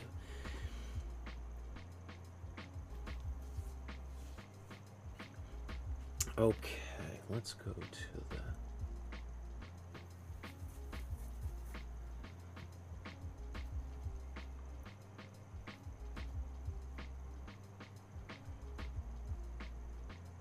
Did I do one for the background pass? I hope I did. Okay, now that I've got the background started, not necessarily finished, let's spend some time on the foreground, on the woman herself here. And then, which I think is his wife, probably. She had kind of a reddish hair color. And then we'll come back to the background, see how well that did. Or how, because, yeah, until we get her in here, the background, we might need to change it anyway, so there's no point in trying to make it perfect right at this point. Now, where should we start?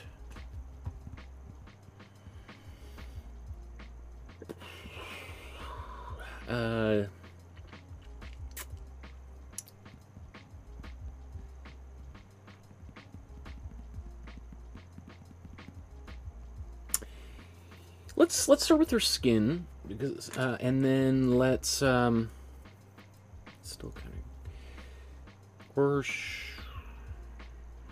yeah, let's start with her skin, or maybe I should, yeah, let's do that first. I was gonna suggest maybe doing her collar, since it's very similar to the background, but maybe it might be nice just to get some of the warmer tones in here, and then that might affect how I mix that gray. So yeah, let's start with her skin tone.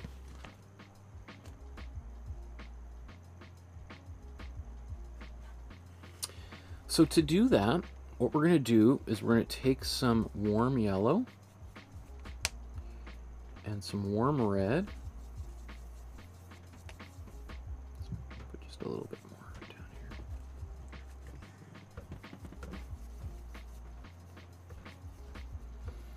And some white.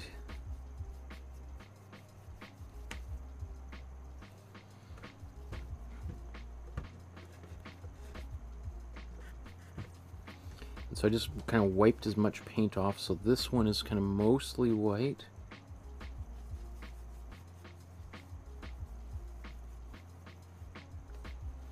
It's not too different from the background here.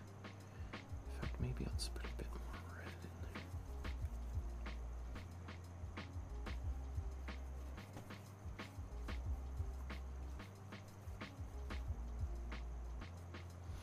And this time I'm going to go to a smaller brush. So let's zoom in.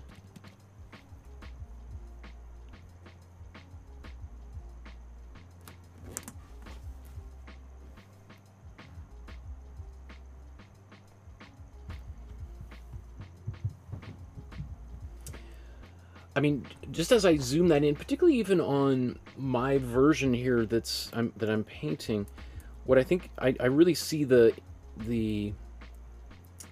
influence of Modigliani on Matisse. And Matisse would have been older than Modigliani, but this is the kind of stuff that Matisse was starting to do, but didn't really fully kind of make his entire career in for another 20 years, really. So that's interesting, because I don't really know of too many people who talk about Modigliani and the relationship between him and Matisse. It's often between him and Picasso, because they were friends and spent time together. I don't...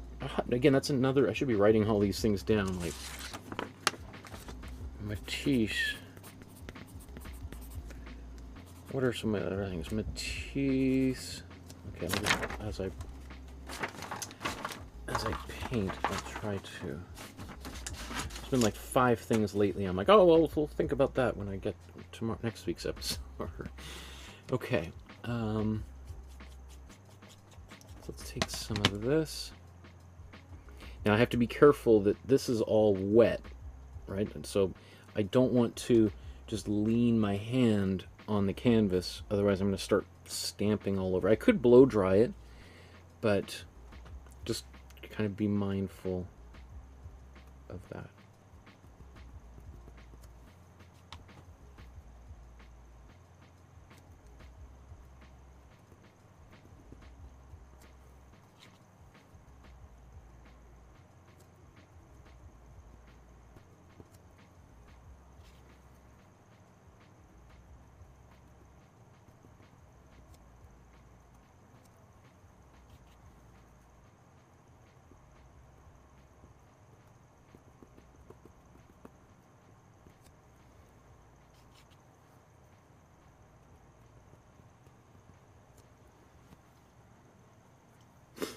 It needs a little bit more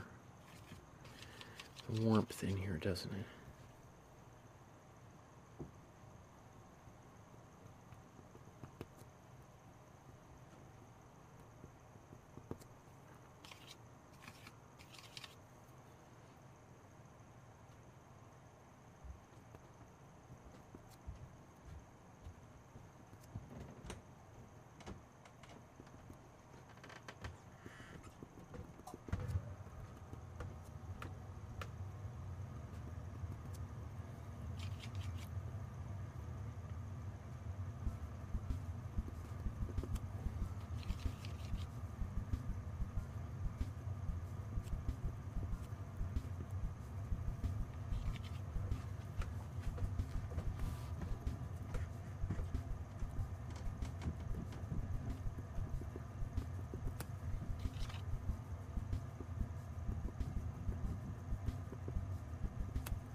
A little bit more yellow.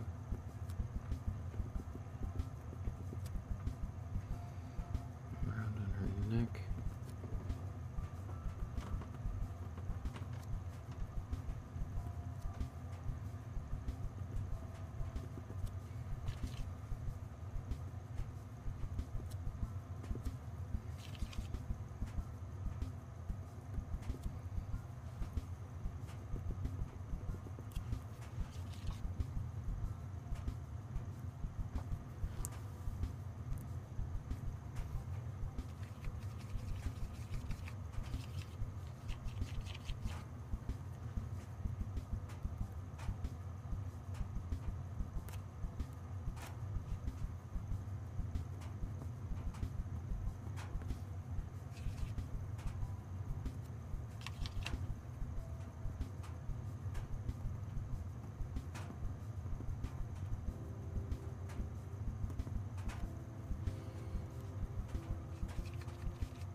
Let's just get more white.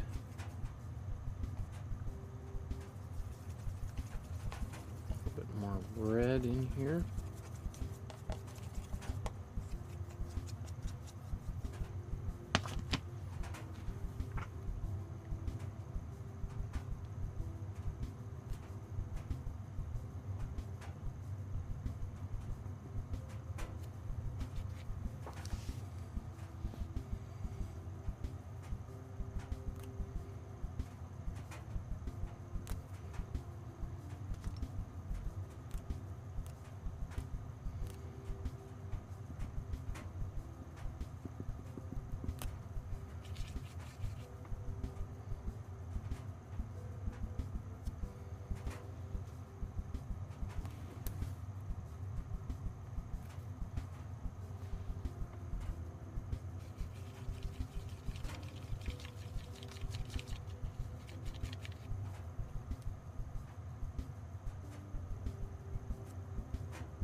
That works actually pretty well. Just kind of stamping my finger. It's not about blending that paint so much as maybe just taking some of the harshness of some of those splotches out, I think.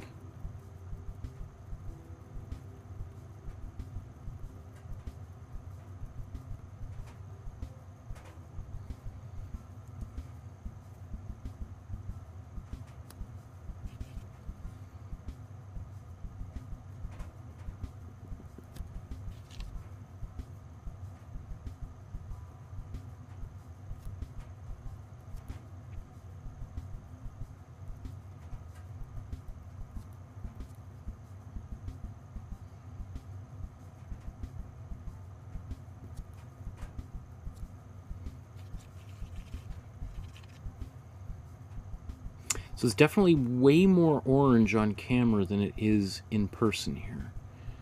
So again, I always have to just like, okay, how do I want it to look good on camera, or do I want my painting to look good in person?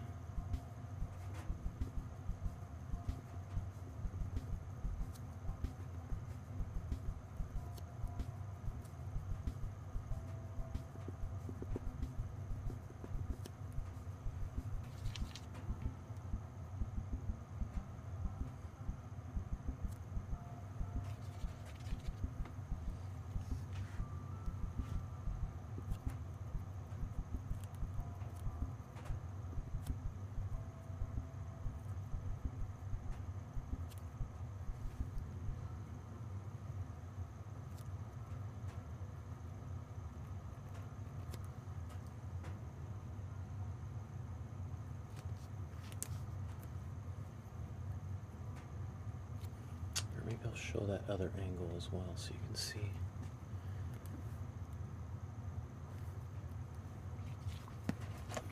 So here's my paint, here's my warm yellow, warm red, white, and I've been sort of kind of going back and forth here, adding more yellow, more white, more red, depending on what I'm going for.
Okay.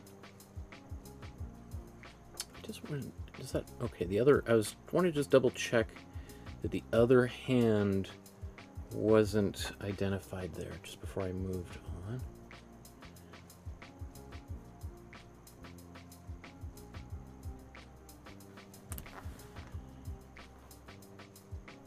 So maybe while we're right here, let's just go right into her hair and start painting that. So this is much more of an orange without any white, as opposed to kind of a peachy color. We get peach when we mix warm yellow, warm red, and white together. Here, though, we just are going to be using warm red and warm yellow. So we get that much more of a fiery redhead kind of thing.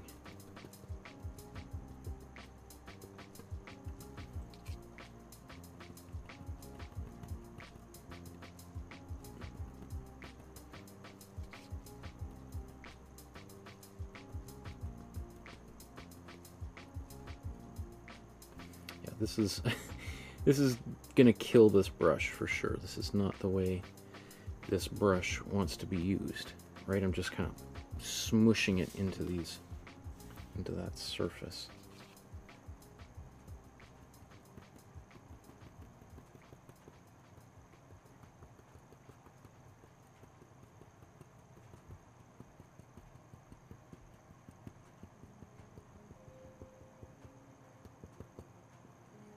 I don't know if you can see.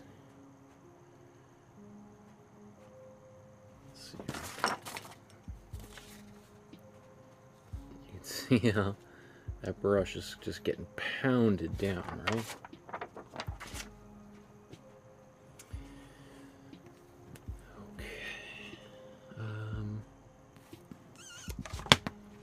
Let's go. Let's put some more red in there. Oops.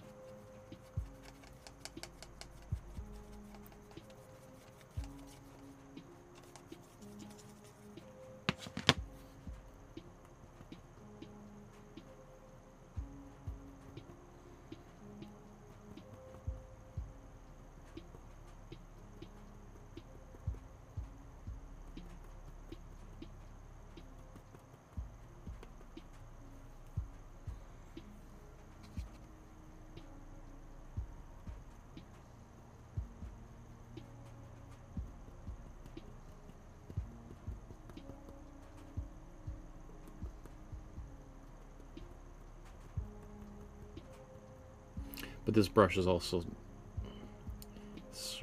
made 100 or so paintings with. Lolly says, rest in peace, Michael's paintbrush. Thank you for your service. We won't forget you. Too funny. Okay, let's take a little bit more warm yellow.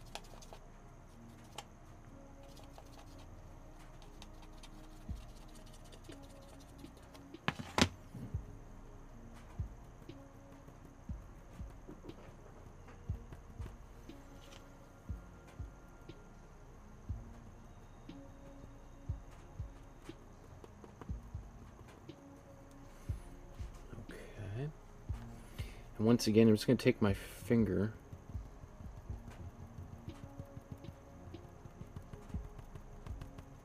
and dab that down just a bit.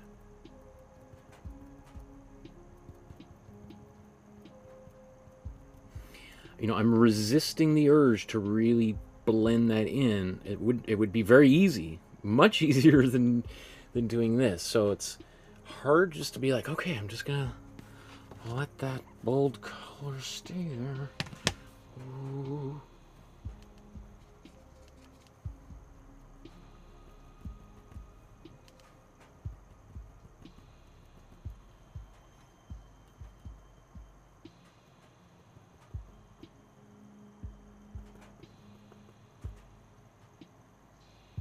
Okay, now let's take some warm blue and we'll mix this in there. The warm blue is going to make it go brown.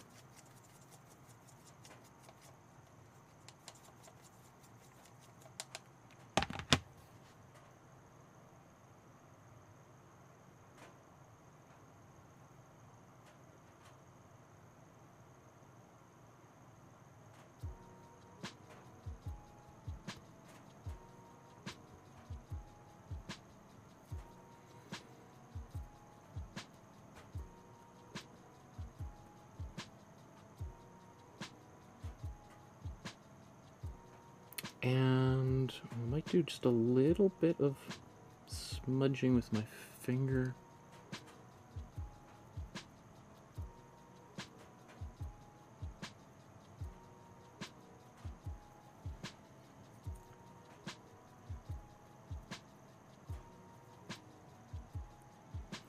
And then we'll add some lines over top of that.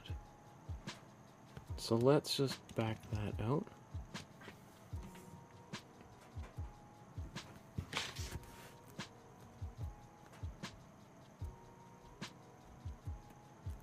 Okay.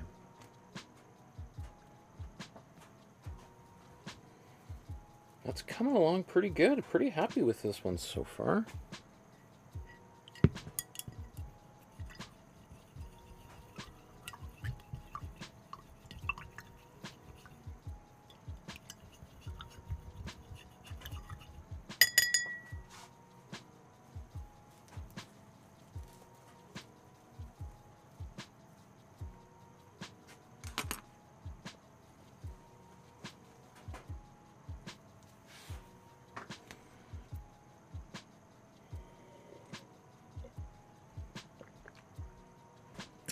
Paula just returned from line dancing class. Wow, that sounds fun. You are a busy woman.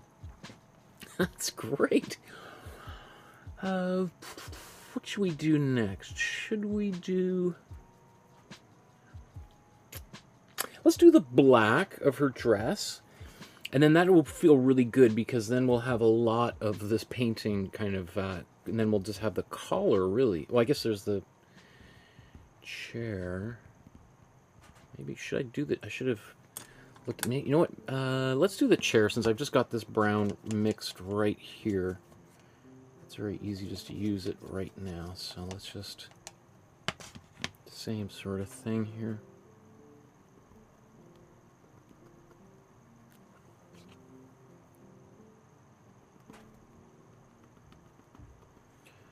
I always just like looking around at a painting and thinking, okay, can I use a color? I've got wet on my palette anywhere before I clean that. Well, I mean, I cleaned the brush, but before that paint just dries up, can I take advantage of its presence?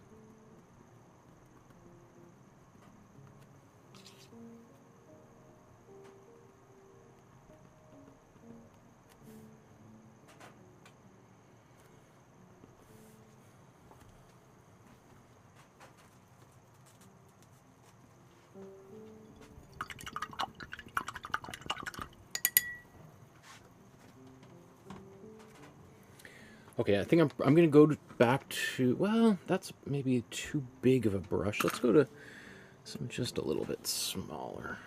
So it's like halfway in between there, right? So it just won't take me quite as long. So her dress, what are we looking at here?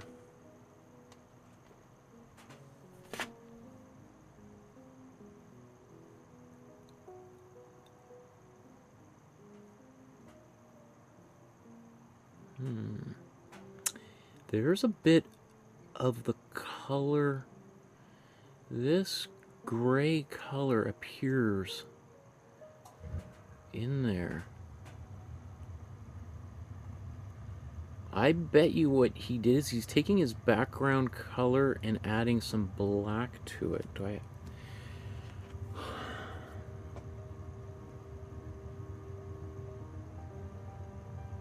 Yeah, I mean, technically we'd want to use like a warmer,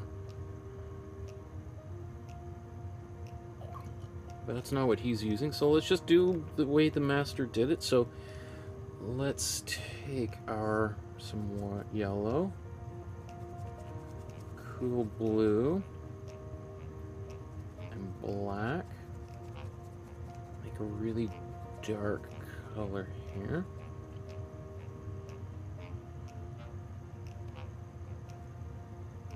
Let's put a bit of white in there.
Okay. Now let's take more black.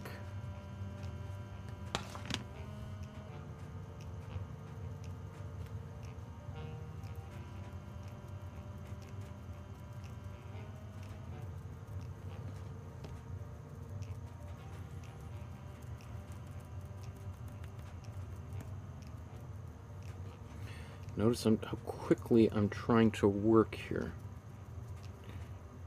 Because I haven't put any mediums or anything in my paint to slow the drying time down.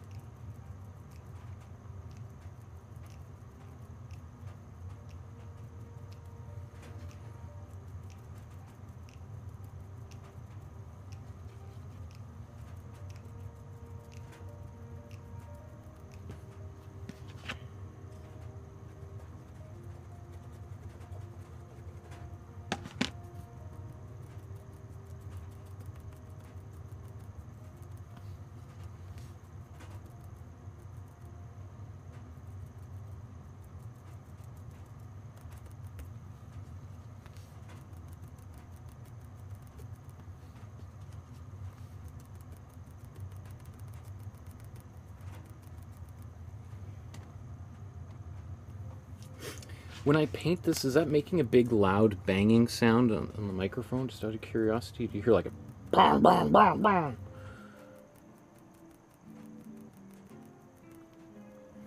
If it is, first of all, I apologize. Second of all, I thank you for letting me know. Either way, because that's something that I tried to get rid of, but I haven't painted a painting like this in a long time that would cause any kind of loud sounds.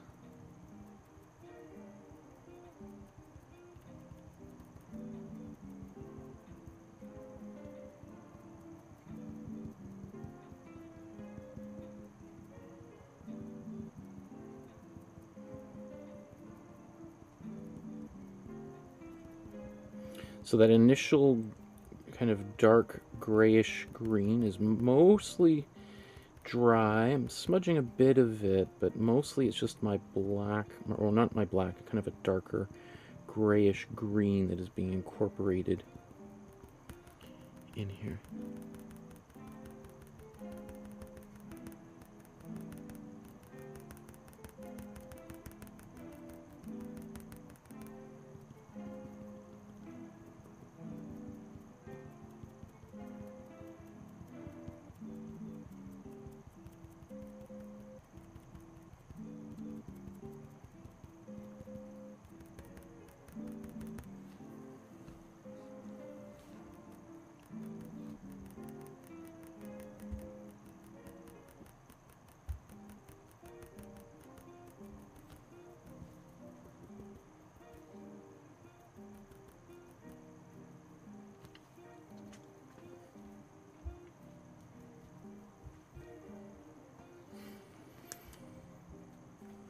Okay. Now I'm just going to go right, well, actually, you know what, before, instead of just going right to black, I'm just going to mix it again, just so that it's hanging out with those darker colors. So, or, sorry, that I'm incorporating some of those colors into this.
not totally done, but that's okay. I'm just think I'm going to keep it like that for right now.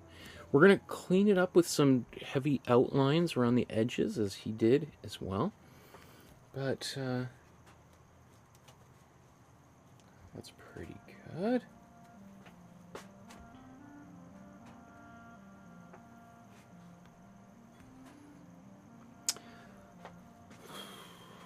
Let's go to her collar now.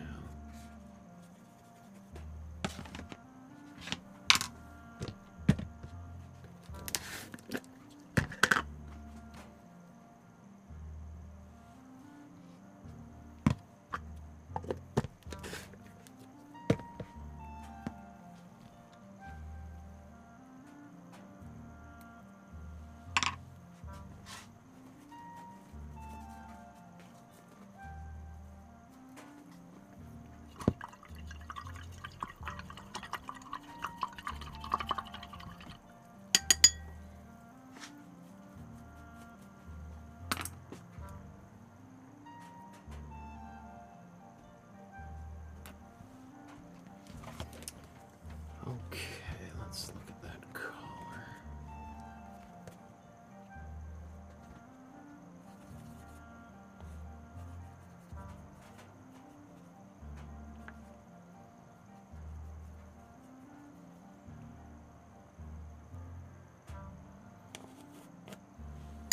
Okay, I think I'm going to go back to my smaller brush again. In fact, let's...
Okay.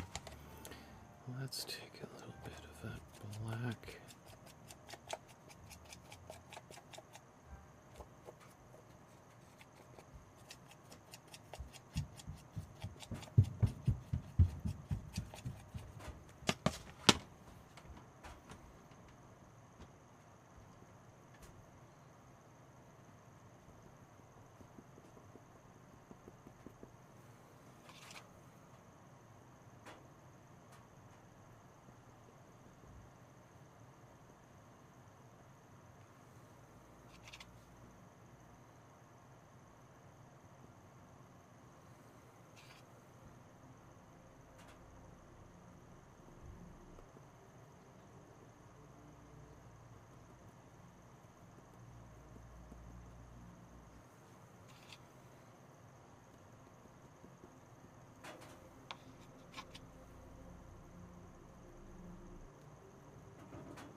So nobody noticed any kind of loud, it's not distracting me painting this way?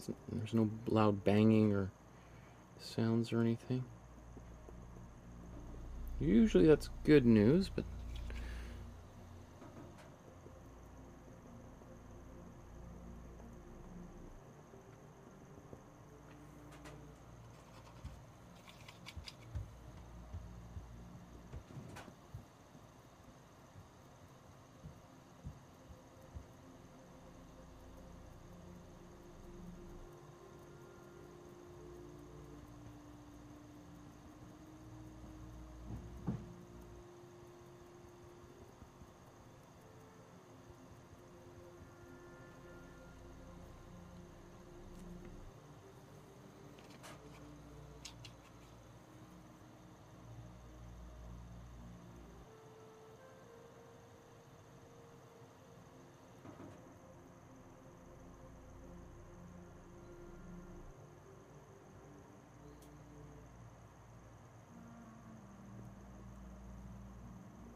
You know, I kind of wish I thought about using my fingers to do the background to kind of, but you know, you live and learn, and that's the thing of doing a painting,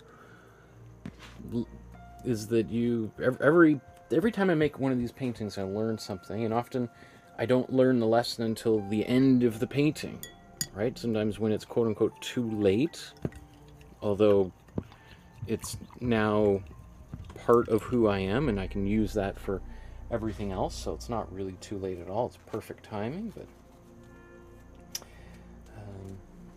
and if I was really unhappy, I could always make the painting again, and I'm sure it would be better. I feel pretty good about that. Let's look at these side by side. I mean, I kind of don't mind the background like that, actually. Is it a little bit heavy-handed? I suppose, a bit.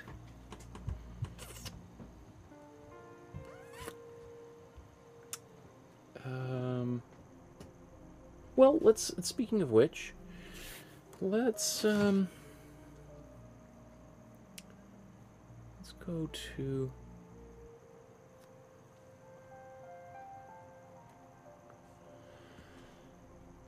Now that I've got paint everywhere where it needs to be, let's start refining things. So let's go back to the background and see if we want to do anything to the background, or if anything needs to be done there, or if we like how it is.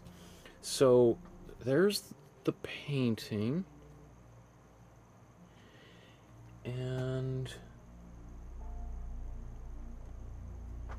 so there's the two versions side by side. Obviously we're missing lots of outlining and stuff, but I really just want to focus on the background. The background is much more aggressive on my side, but it's also how much smaller? 30. So the original is 36 inches tall, and mine is 12 inches tall. So that's 4 times smaller, right? 3 times smaller, literally, exactly. So we could stack 3 of these paintings high. So all of this stippling, which you might have done with the same size brush I did, when it's on much a larger surface, it looks more refined.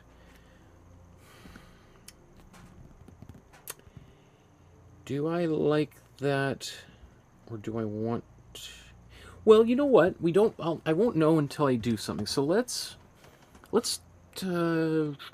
mix this color again.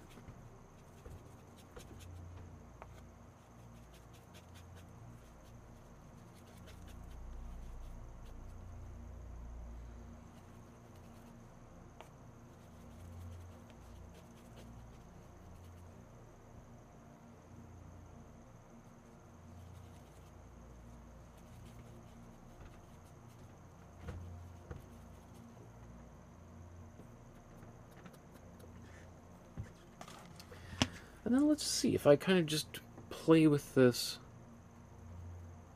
I might be able to kind of soften.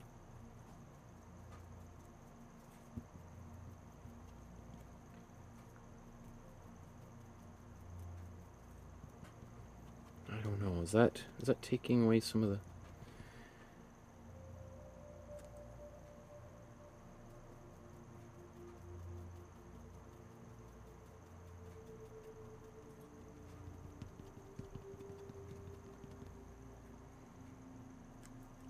It is more subtle, but is that a good thing?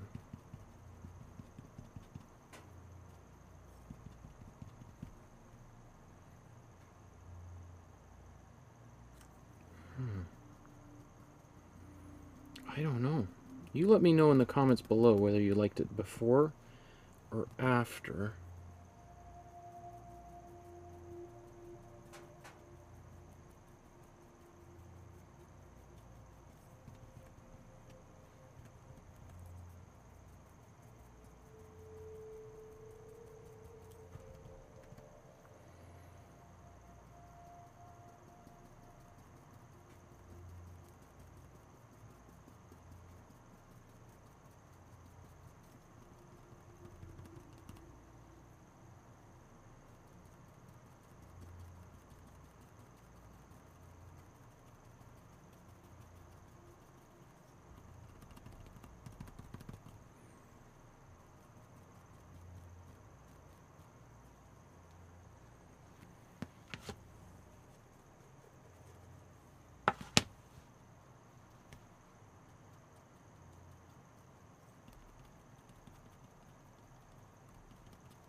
Thank you, Lisa, for chiming in. Lisa says, I like the after. What you're doing now looks nice. Well, he says, it looks like there's more depth now that you've added to the background. I liked it before, but I also like it after. Okay, good. Good. Okay, cool.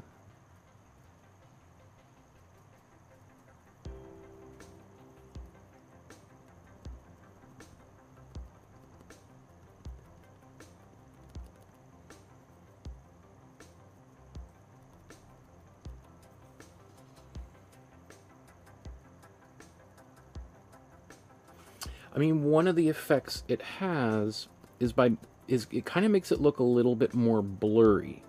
That those each individual brushstroke is not so immediately apparent.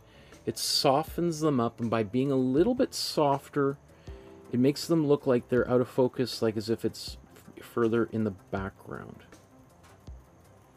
Just like the blurry background in a photograph. I didn't think about that until I started doing it, but as I do it, I'm like, yeah, that actually is basically what's happening here. And I think especially once I start outlining the figure, those outlines are going to sharpen her and make her look really like she's going to leap forward. So my only concern really is, will this be too much? Will it cause too much of a separation between her and the background? I think it's pretty cool. I mean, if I just look at it on its own, I like that. I ask myself, do I want to maybe just add a little bit more blue?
You know, it is it is more colorful than the original background.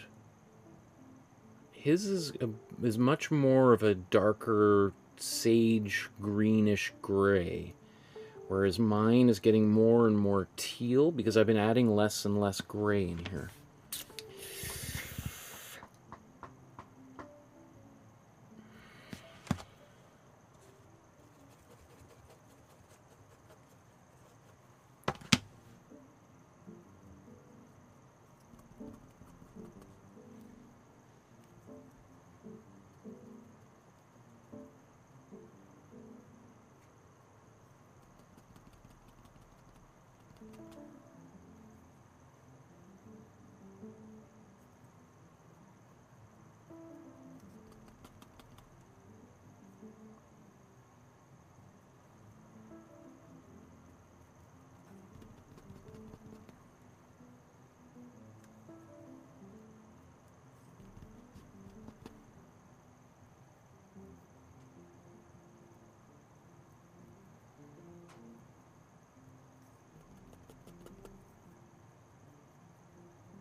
So what I'm doing is I'm adding this, especially near the where it's going to be kind of dark.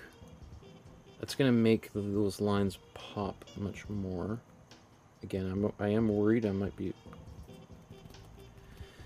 well, not worried like I'm terrified, but just sort of being aware of how this might change the painting a little bit.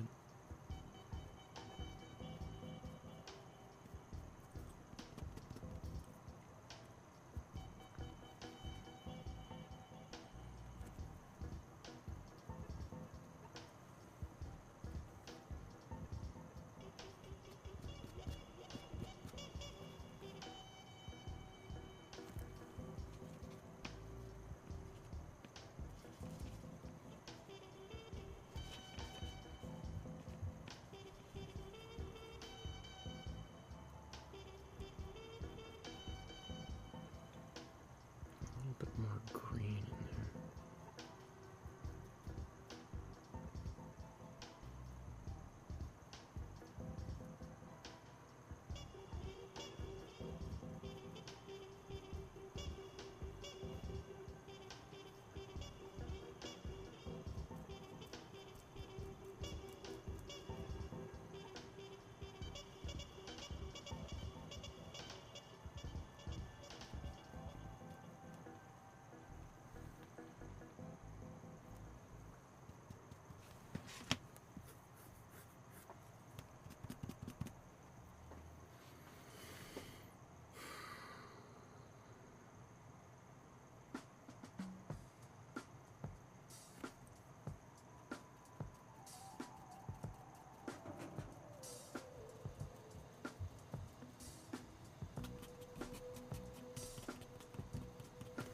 So I'm kind of dabbing and smudging.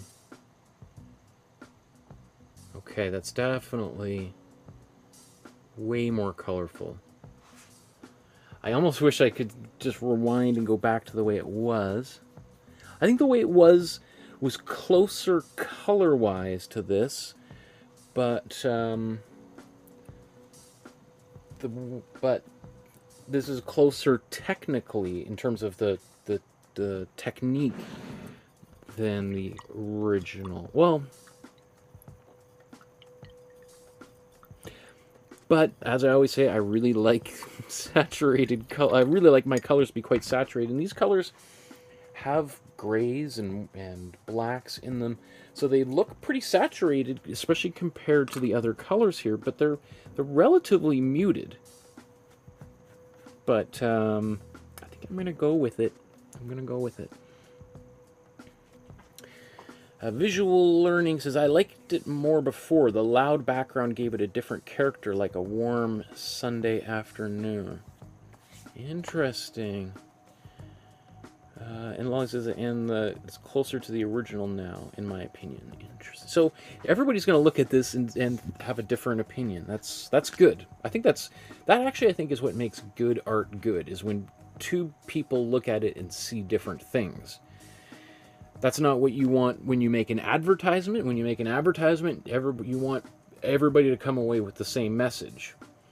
Usually, if two people look at an advertisement and they come away with different thoughts, feelings, expectations, that's a really bad thing, right? That's often where you're like, whoa, how did that get by the board? Whoa. So somebody's getting fired. Right? Whereas in an artwork, if two people look at it and have very different feelings, then people start talking. They start, a conversation as to, and maybe they try to convince one another that somebody's right or wrong, or they're shocked. They can't believe somebody sees it a little bit differently. And I think that's just, I think that's what most artists kind of want. I mean, that's when you hear some artists say, like, I don't really like to talk about my work. It's, it's in the eye of the beholder. It's up for everybody to make up their own minds. that I think is a big cop-out. I hear that all the time from my students at Emily Carr University, where I teach. And frankly, I used to say that when I was 18, 19 myself, and it would drive my teachers crazy. And my teachers would be like, no, make a statement. But you could still make a statement that, you know, might mean different things to different people. Yeah.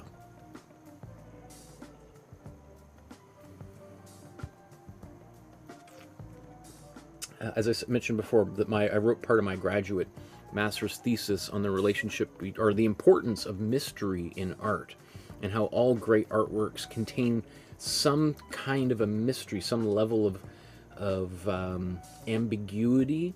Not necessarily everywhere, but it's, you know, like one of the, like for instance in this painting, when we look at it, let's get the original up here. You know, we like, I mean, obviously the first thing is like, why are her eyes black? What's the deal with that? You know, who is this person? Why does she have sort of no expression on her face? She's literally kind of blank. Her eyes are blank. Why does so many of Modigliani's portraits feature a very similar pose, right? Like maybe 30% of all of his paintings feature someone sort of leaning back in a chair in that similar pose, relaxing like this. You know, again, it's not like he was really only painting for 10 years or so before he passed away, 10, 15 years. So it's not like he had, you know, he might have, who knows what he would have done, you know, had he lived another 50 years. Was he locked into posing people in this exact same way? Or probably not. I'm sure he would have moved on. But all those things are just that, you know, it's you know, when you hear filmmakers talking about, you know, I don't really like explaining the work because that takes away some of the fun, or I don't like explaining the ending. I totally get it. Doesn't mean that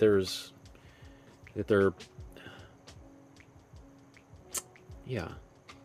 So I think you have to keep a little bit for yourself and share most, but just keep that little thing. Like, let's say Quentin Tarantino in Pulp Fiction, and there's the suitcase that we never find out what's actually in the suitcase. Maybe there's a nuclear bomb in there, or some kind of virus, or gold bars.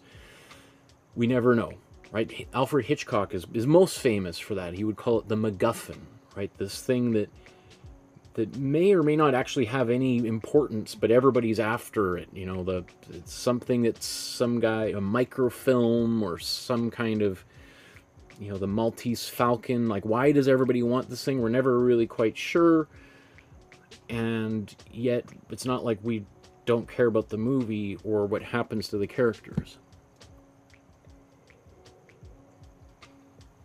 Okay, so I think let's move on back to the foreground here.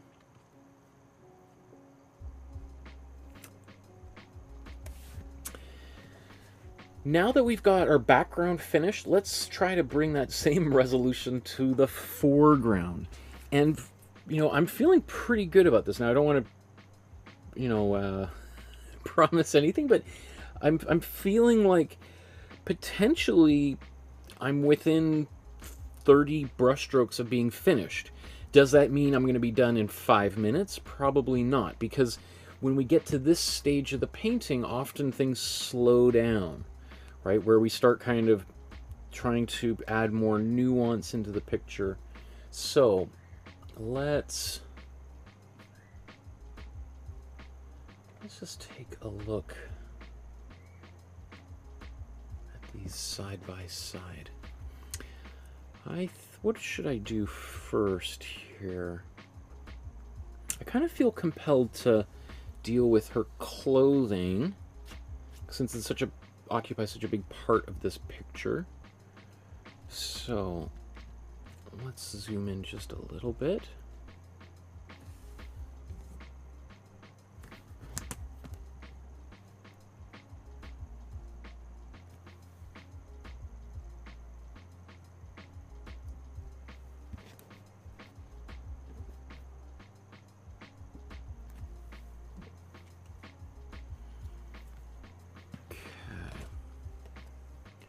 So I think now what I might do... What might I do here? I might just take my black right out of the tube and try to paint with this around these edges.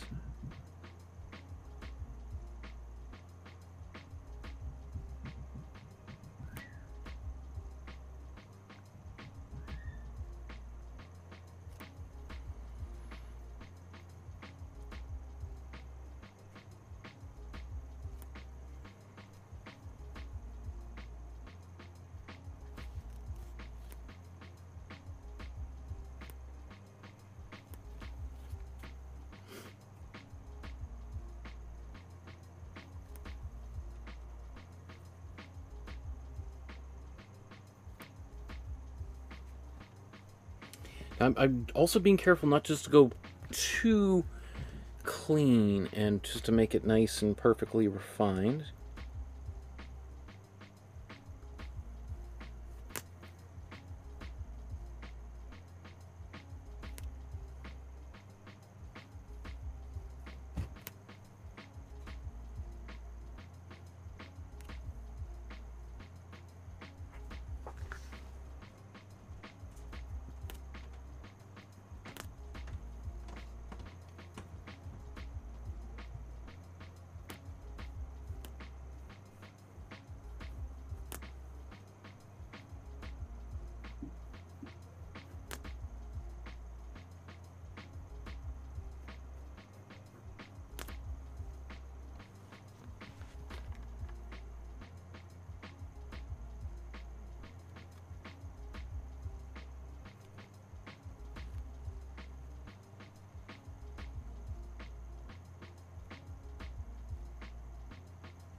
I'm going to put some black on top of this shortly, or warm blue, but just want to wait for a few minutes before I get there.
How's he done that leg on the far right there?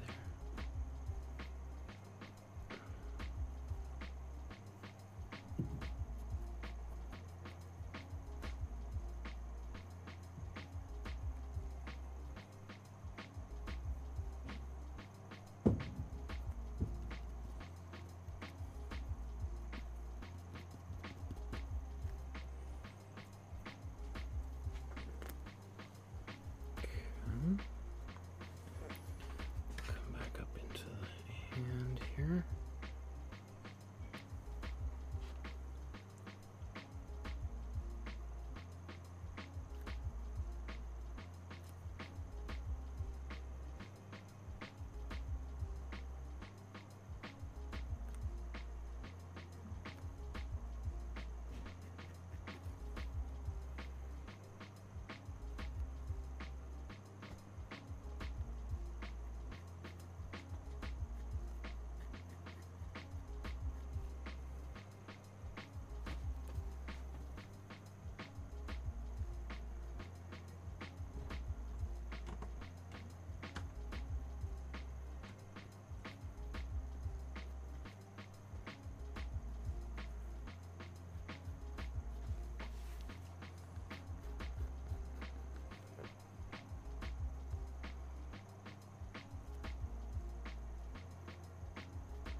Okay.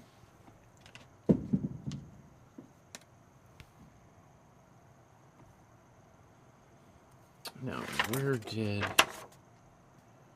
that stripe go? It's her elbow.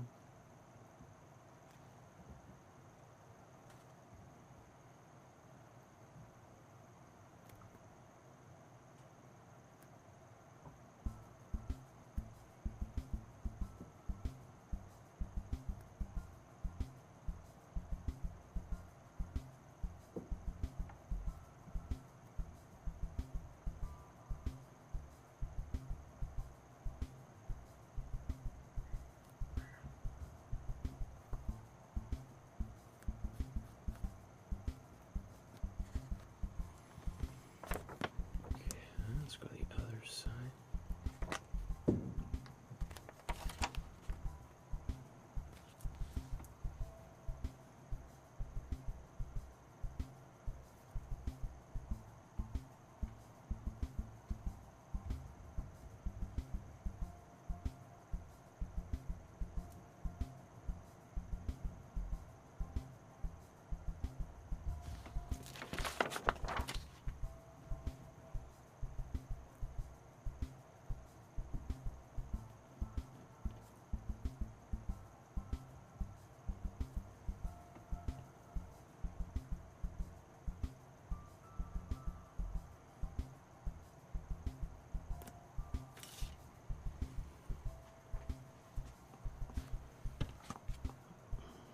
Let's get a bit of white and gray.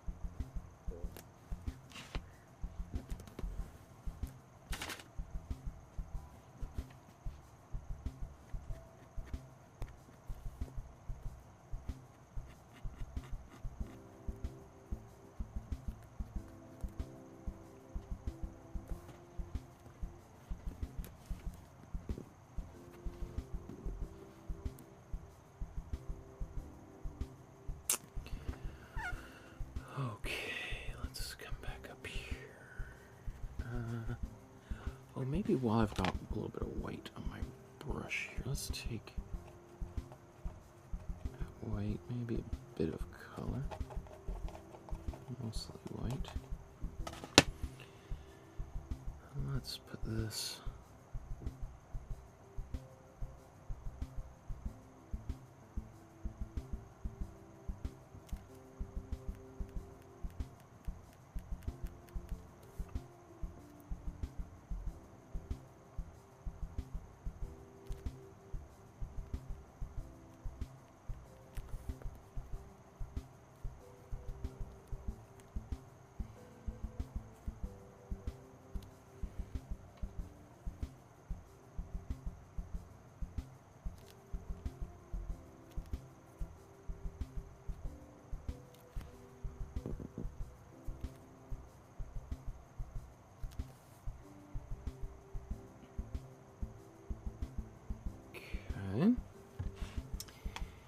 That's good. Let's get a little bit of this here and some white.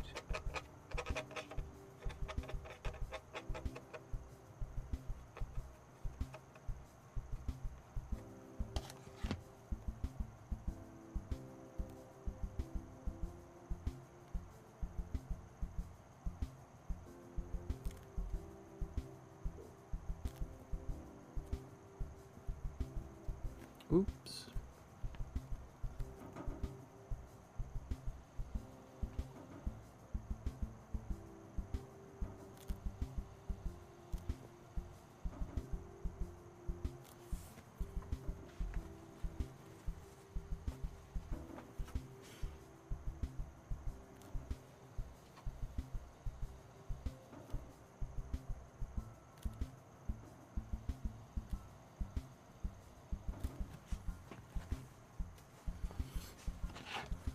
Let's just touch that up.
Get a bit of that gray back in here, actually.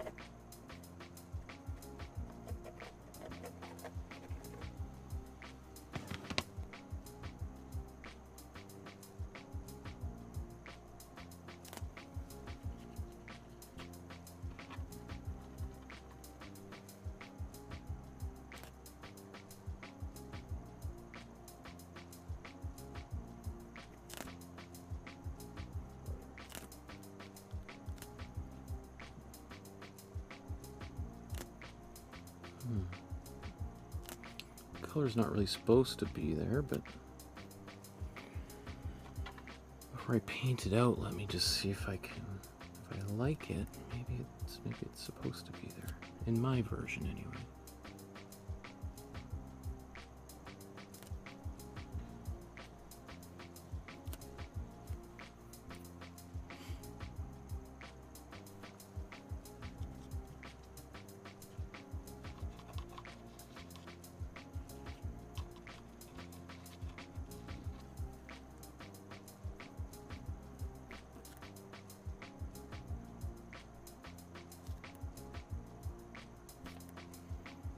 tamp that down just a bit there.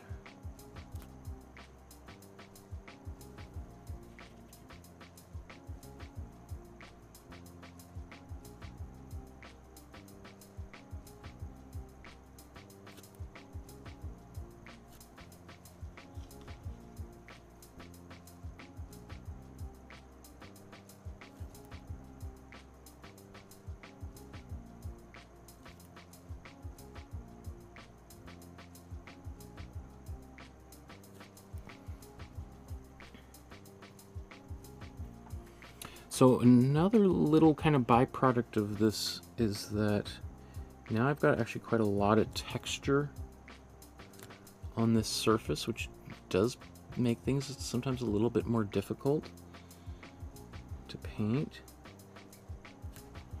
Because now I gotta kind of go up and down over top of all these little ridges.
Okay, I'm gonna add, I'll put a little glazing fluid in here. That's gonna help me get a little bit more fluid lines when I'm painting these black outlines. It's also gonna mean the paint is gonna be a little bit more transparent, but I think that's okay. It might make it appear almost a little bit more on the gray side.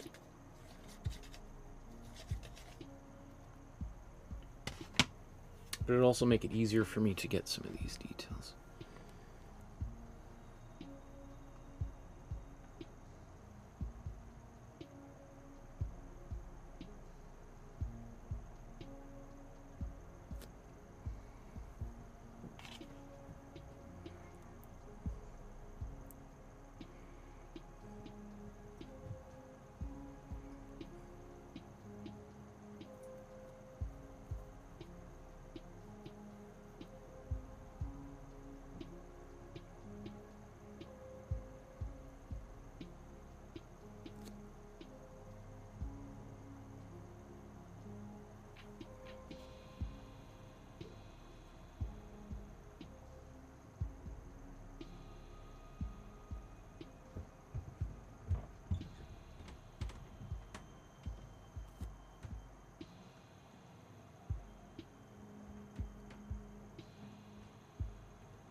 her neck up and make it look a little bit less kind of rubbery there.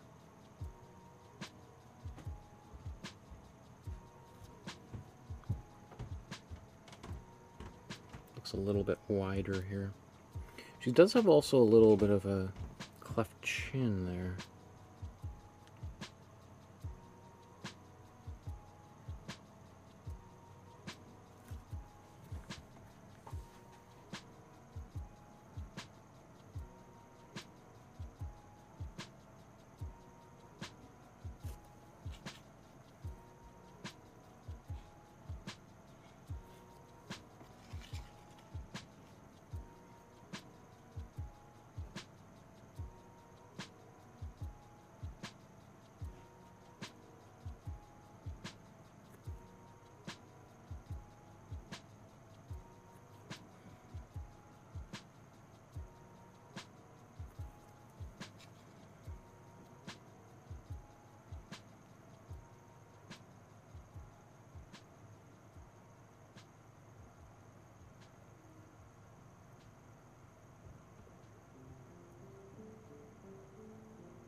Let's get some gray on there. Oops.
Okay, now let's take some warm red.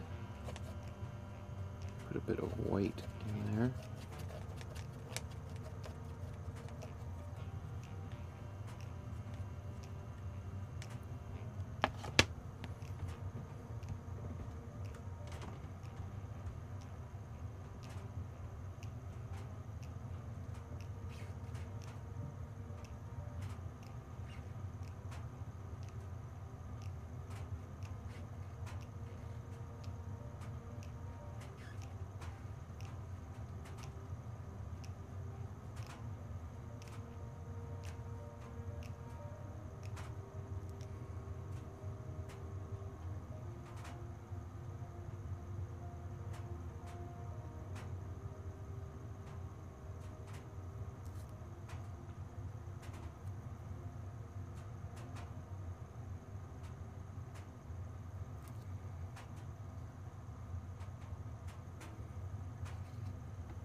Okay. Let's make a brown here. So let's take our warm red. Actually, maybe we can just get away with using some of this. It's already here.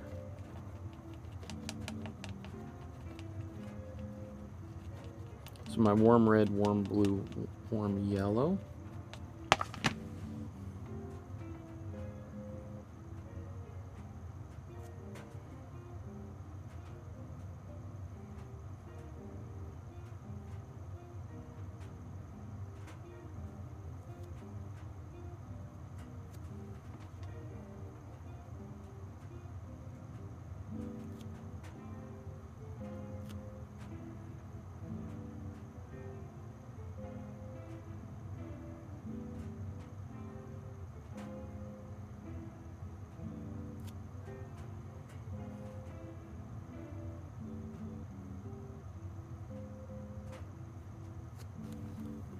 Ah, it's not on camera, darn it.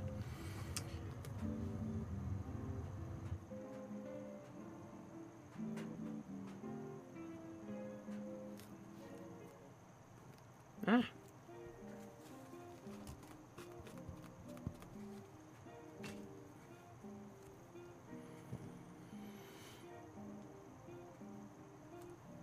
I don't know how much more detail I want to put in her hair.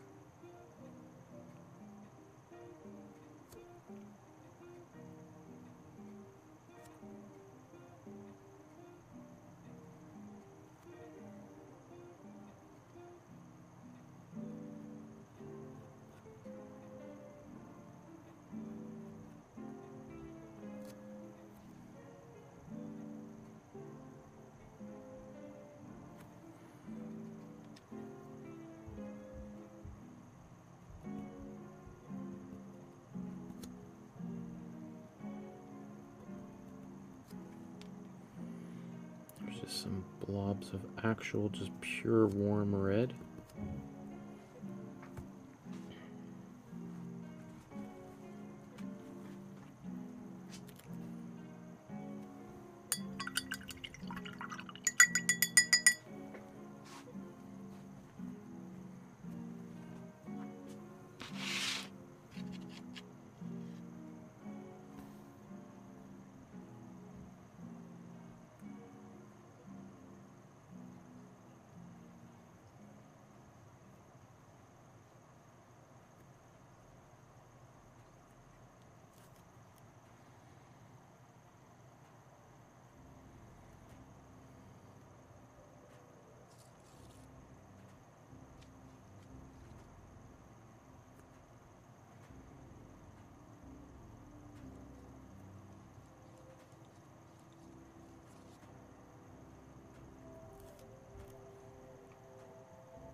I don't know. I wonder about the top of her hair like that.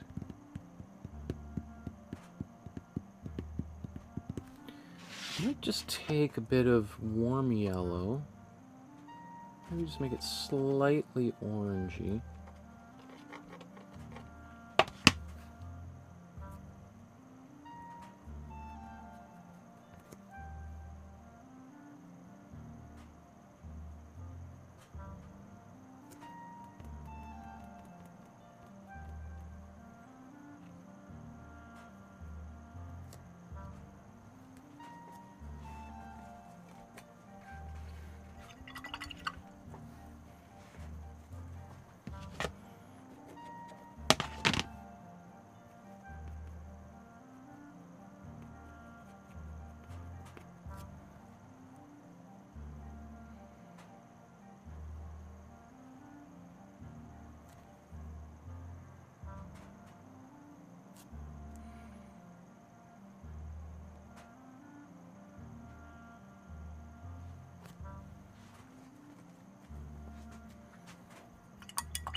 Let's get her. Does it have anything on her face still? Any wet paint?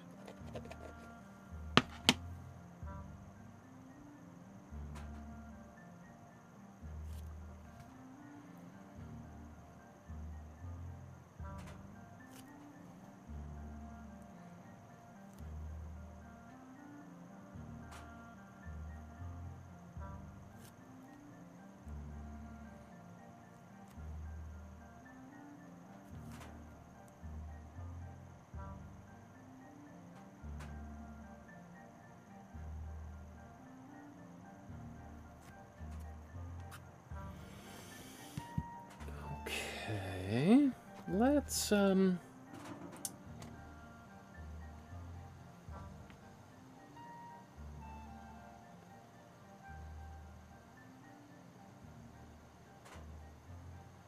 okay, I think we're very close to being done. There's a few little things that I want to do to bring the painting to a resolution.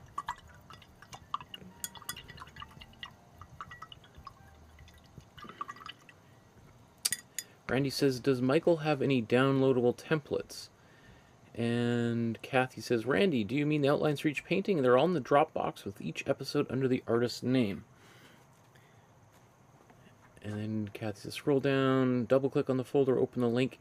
So yeah, to download the templates, you have to be on a desktop computer. I don't think you could do it on your phone or tablet of any kind.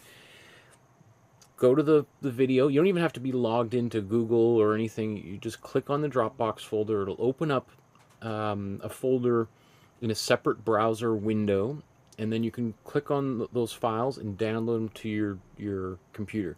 You don't need to download the Dropbox application or anything. They'll just download to your downloads folder on your PC or your Mac.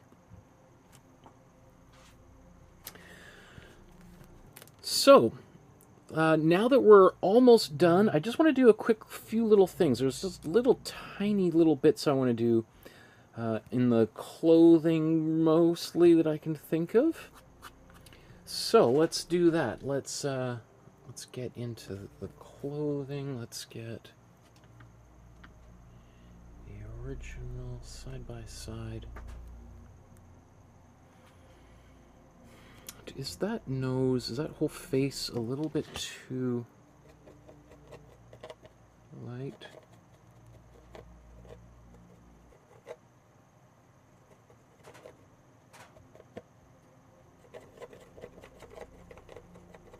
Oops, sorry. Try to mix this flesh tone again.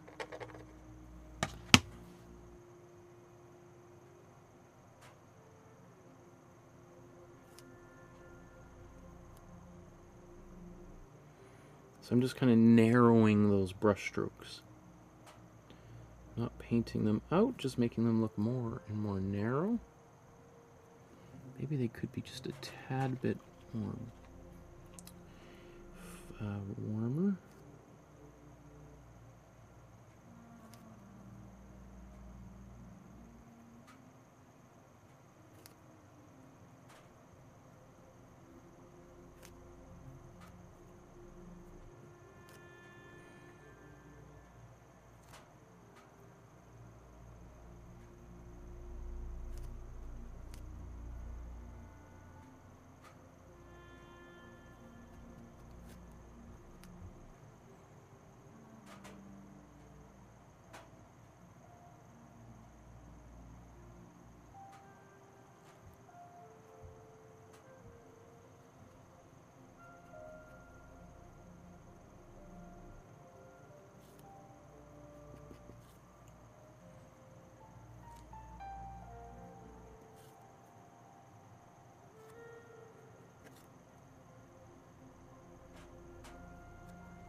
Ah.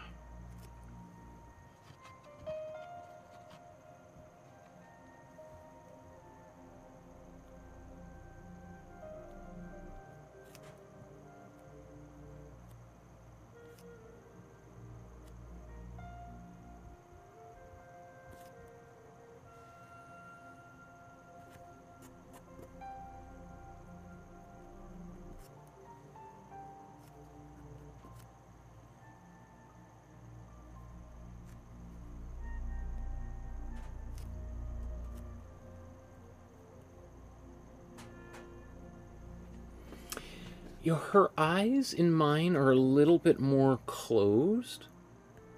Gives them just a slightly different expression. I don't think that's a deal breaker, though.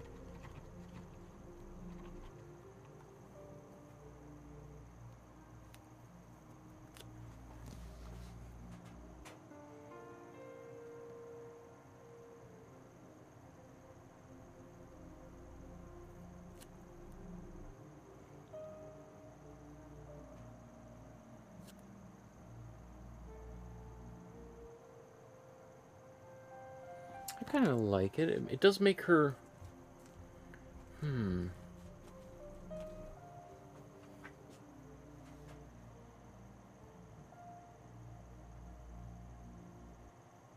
I think I'm okay with that. Let's just take a bit of white here.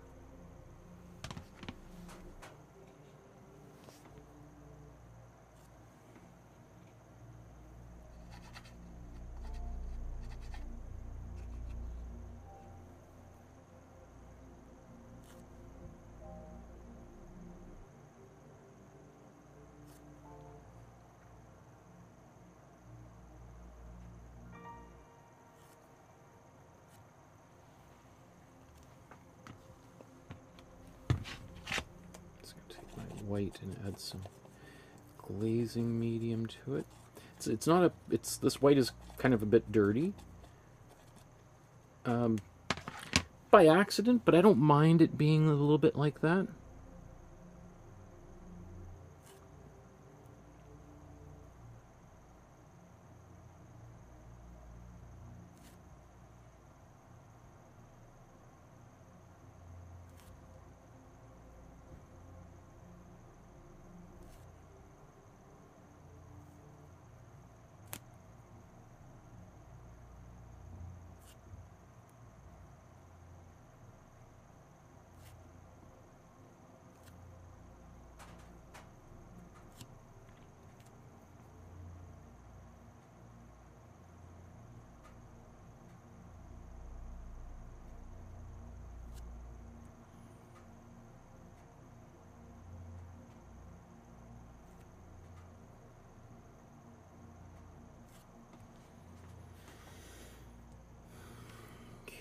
Let's just get a bit more white there.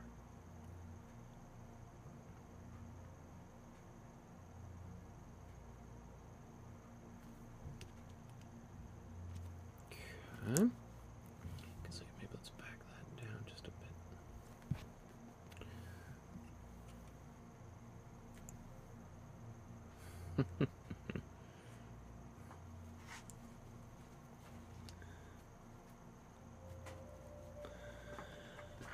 Well, you're so generous. Ollie says, doesn't matter how many of the streams I watch, there's always something magical to me about seeing a wonderful painting materialize from nothing. You're so talented, Michael. This looks so beautiful. That's so sweet. You're so kind.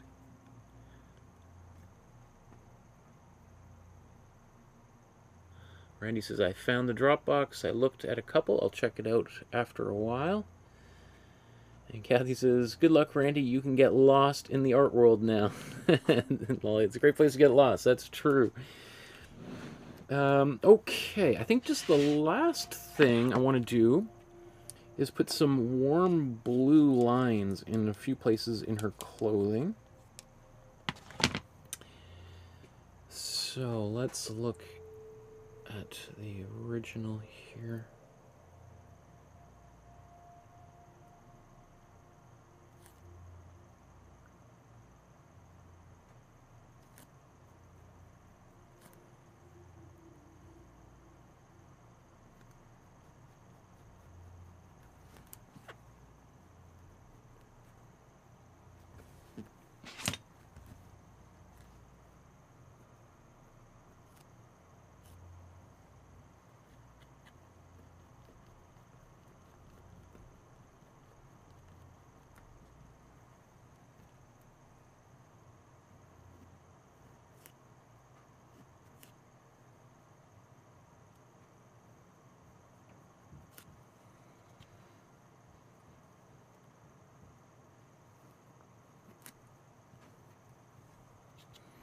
So these are the kind of lines that are going to be mostly invisible, depending on the, but at some lighting situations is just going to come screaming forward.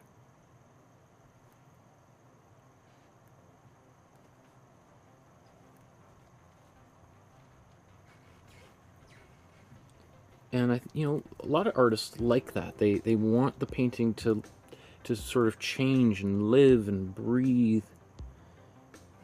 And when the painting sort of changes when it's in different lighting situations, that can be super satisfying, super cool to see, you know, some things emerge out of the shadows.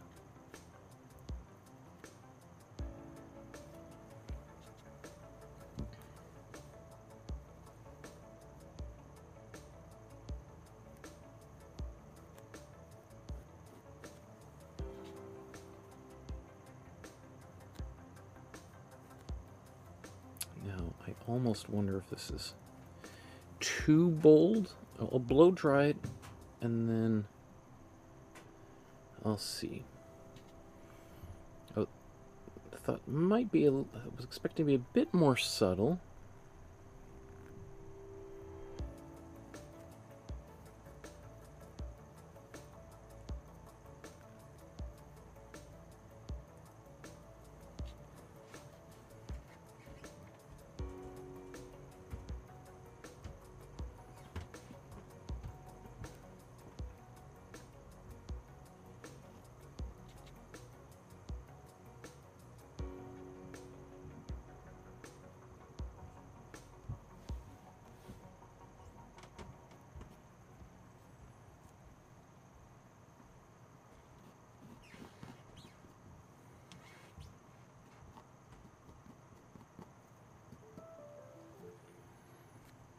Just make sure we don't have any more blue kind of hiding in her hair or anything.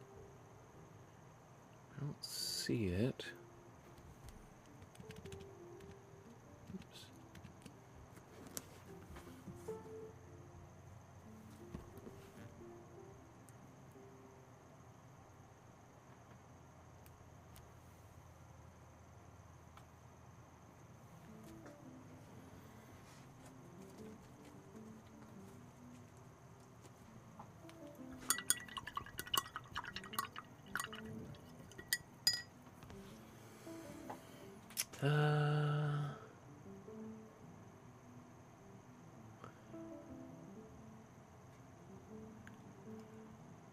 Kathy's, or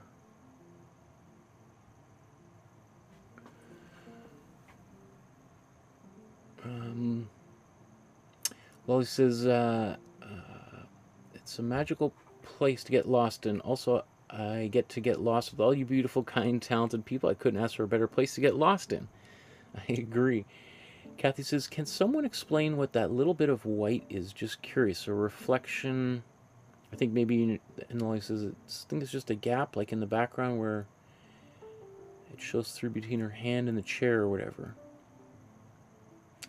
I think, if we're talking about this area, I think that could, I think, yeah, that's, I mean, I've thought about that a few times. It could be the background, but it also looks like maybe something in her hand, because look how thin her arm would be if that was in, it's, so I don't know. That's the question. And that, again, goes back to what I was saying. What I like about art is those, is that little bit of mystery, right? It's like you look at the painting and you might look at it for an hour and not notice it, you know, or in this case, almost 4 hours, and then all of a sudden it's like, wait a second, what's going on there? What is that? And you know, for some people that drives them crazy, and maybe we should make that more obvious. I'm kind of on the, like, I like that making me crazy, because then I can sit there and as I look at it, I can maybe see different things. Or so I'm just gonna come in here and just darken a little bit.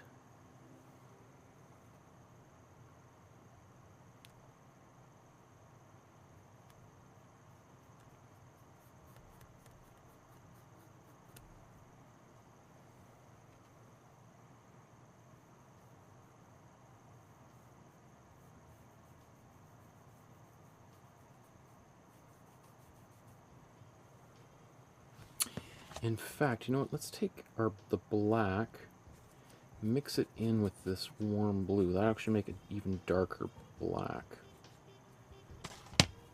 There we go.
I don't know. Is that...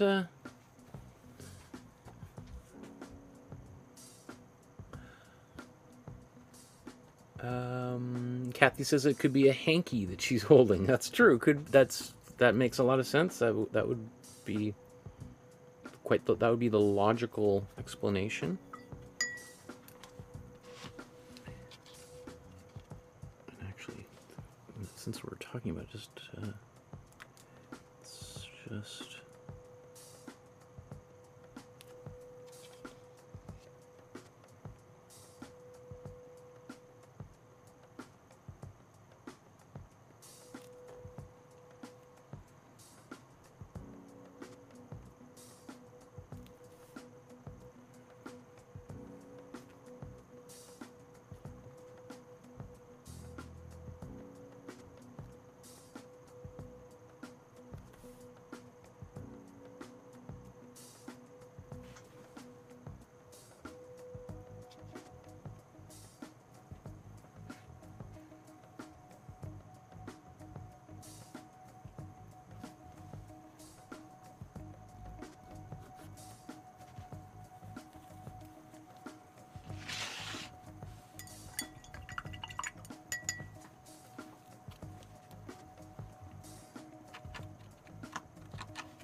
So now just a couple quick little touch-ups, because as I was painting I kind of stamped a little bit of paint around, so let's just see.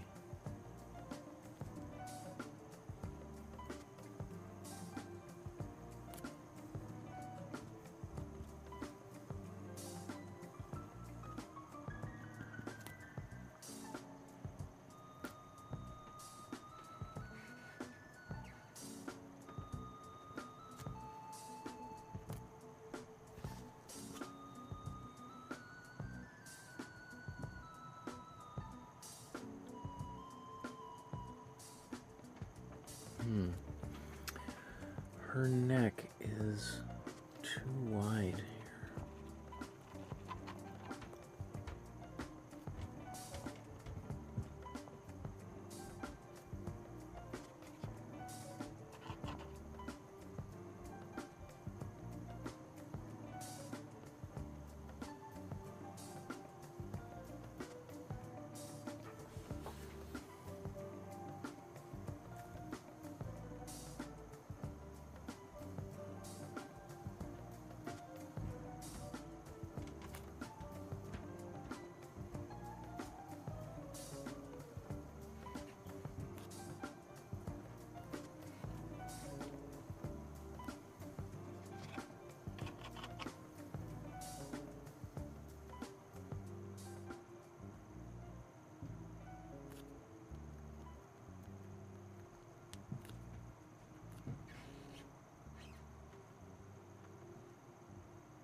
better.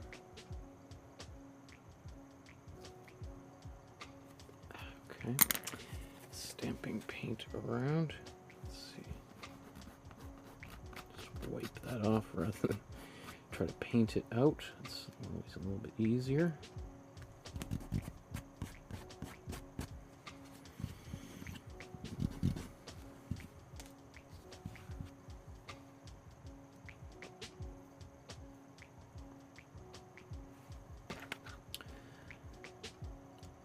Okay.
Well, he says, I think it's a letter from her boyfriend.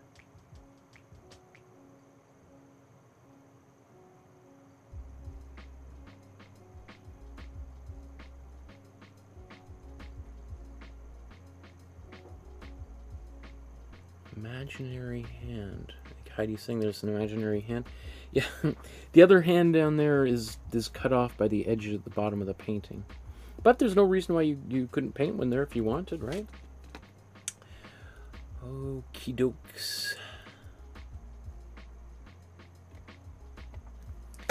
So we have reached that part of the painting. We're going to do our side-by-side comparison and see how things turned out. And maybe quickly, just before we do so, just as a reminder to hit the like button, the subscribe button, the notification button, take a photograph of the artwork you created today, join the Facebook group, upload to the Facebook group, because, well, once every 5 weeks, 6 weeks, I do a free bonus episode where I go through everything on the Facebook, and I give people free feedback and lots of kudos, big celebrations, because I think anybody who's making art is doing the world a huge favor. And if you want to support the channel with 25 cents, $5, $50, $3 million, any denomination, that helps keep these lights on, and that way I also don't have to run ads during the live streams, and etc. There's the PayPal, Super Chat, e-transfer through email, or contact me through my email to send a letter in the mail. All of those links are down below. My emails on the website, or my website, and on the Facebook group. So I encourage you to join and get in touch. And so let's look here. There's the original, and then there's my version. I think I'm pretty happy with the way it turned out. I think, you know, the colors are very similar. I got a little bit carried away with brighter colors in the background, but I don't mind that so much.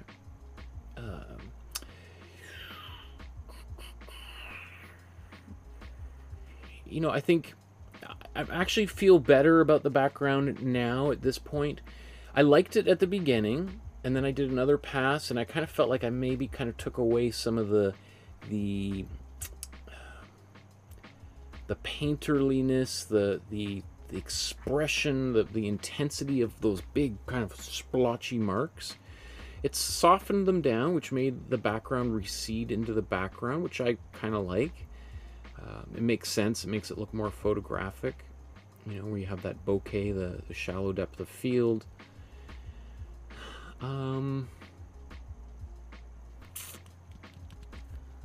Let's zoom in.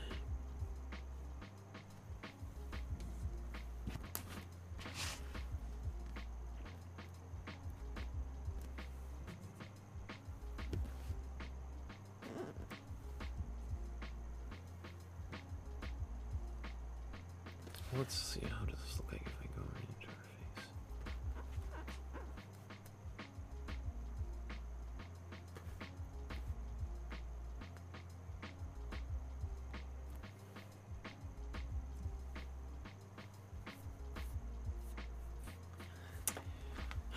Do I want to do those? I think I need to do those eyes just a little bit darker. Now that I see them, as we're right here at the end.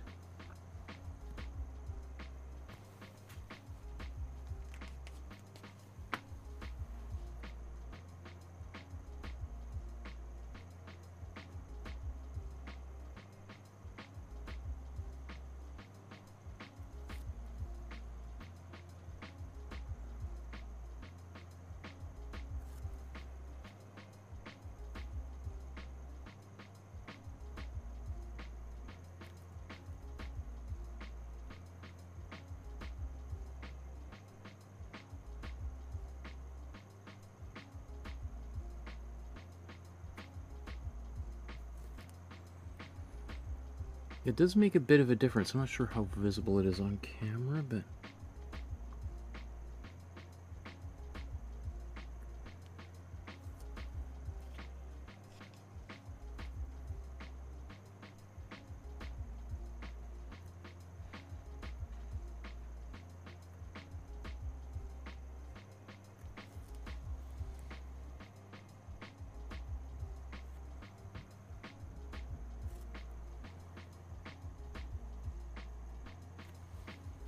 okay.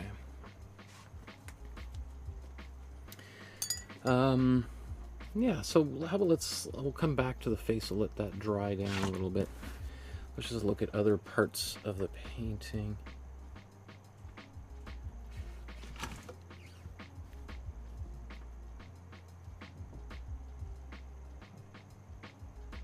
Alright, there's the...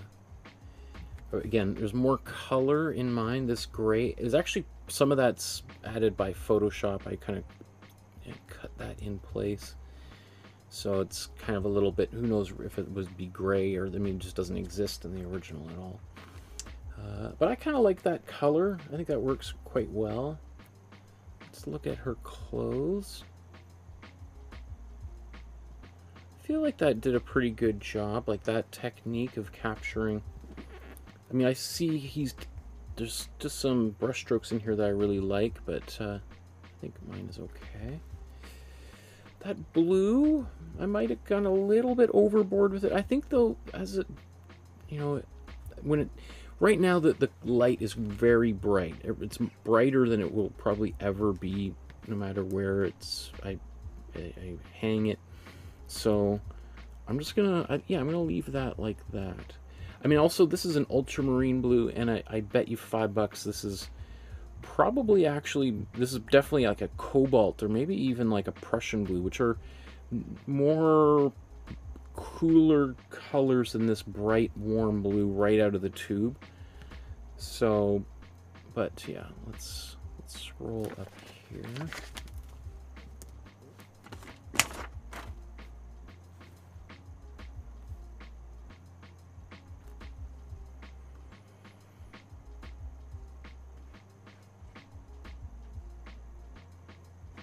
Yeah, the chair, I think it takes a lot of restraint to not do all of those details. Like the chair is the one that's like the least refined. Like there's just barely any paint on there. You can even just see in here, like that's just one blop with the paintbrush, blop, blop, blop, blop, blop, blop. Right, so he's painting that really quickly and did not look back. So it's hard to leave a color just in place like that, but I think we'll do. Again, we've got the hanky or the letter or whatever it is there on her arm. I think that's okay. Looking at her shirt or collar. Maybe I got a little bit more purple in mine than in the original, but that's okay too. I mean, you can really see here these individual you know, him pushing that brush. It's like tap, tap, tap, tap, tap, tap, tap, tap. I mean, that's so... the level of confidence to be able to do that on a larger canvas and just leave the brushes, those marks there. You know, like the way that I saw some people describe his technique was a kind of, as quote-unquote, simplistic rendering of forms, which means it's not necessarily meaning that, you know, like simplistic, like it's terrible or bad or childlike. Just that he's there. It's very bold. It's not blended in. It's not cleaned up and made all pretty like Leonardo da Vinci's sfumato technique. Sfumato is the technique Leonardo used, for instance, on the smile of the Mona Lisa, and where we don't know where brushstroke begins or ends. Whereas here, like you can, I mean, not only can you see the lines on faces in a way that Leonardo never would have painted, but we have the texture of the brush remains visible. As we go into the neck, you can see some of these are very sharp lines. In fact, it's even possible, I was going to say maybe that's a palette knife mark, but it's probably just a small brush. Again, we're looking at this much, it's reduced, so we don't, yeah, it's probably just a little brush. There was you can see I did paint that little curly line in the hair. I kind of took it out. I just felt it looked more like a big hook or something in my version. In the hair, now, you know, for the first time, I see that red as like some sort of bandana hair. What do you call that? And I didn't see that really until now. I thought that was just part of her hair, but there is a kind of like a red circle there. I'm just gonna keep it like it is. Again, you can see these like dot dot dot dot dot dot dot dot, all those little. It's like a bingo blotter or something right in the hair. Just so bold, so not aggressive, but just very confident. And you can see that I decided to rather than cut the painting off like right there, I added more stuff on top, and so we obviously have no idea what that looked like or would have looked like. Yeah. The signature. You know what? I think I'm going to leave this one without the signature, just to call it a day.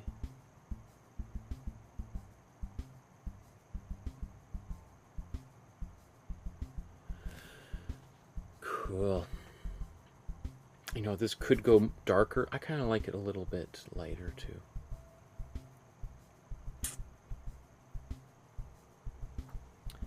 Lisa says hairband. Yes, thank you, Lisa.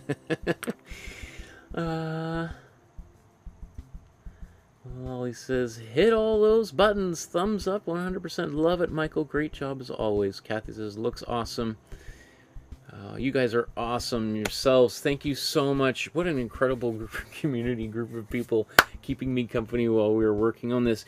I can't wait to see what you guys did today. I hope you take an opportunity to tackle this impressive painting, and really, because there's a totally different technique than I've ever used before, and that's one of the fun things about doing these paintings, is trying different techniques, and maybe you recognize, wow, this is the missing piece, the puzzle piece that I've been looking for. I love this technique. Or you do it and you're like, what? That's horrible. It's awful. Oh my, what was I thinking? I'm never trying this again. And either way, at least now you know, right? Thanks, everybody. Have a wonderful evening or good morning. Some of you better get to bed. It's late, late, late. My goodness, on the other side of the planet. But again, it blows me away that you're still here watching. We'll see you potentially on Thursday, and that might be a much earlier episode, like maybe 12, which was today. That was the goal, but I wasn't able to do that. Okay, so we'll see you again. Hit that notification bell. And until then, my friends, we will see you soon. Good night. Good night.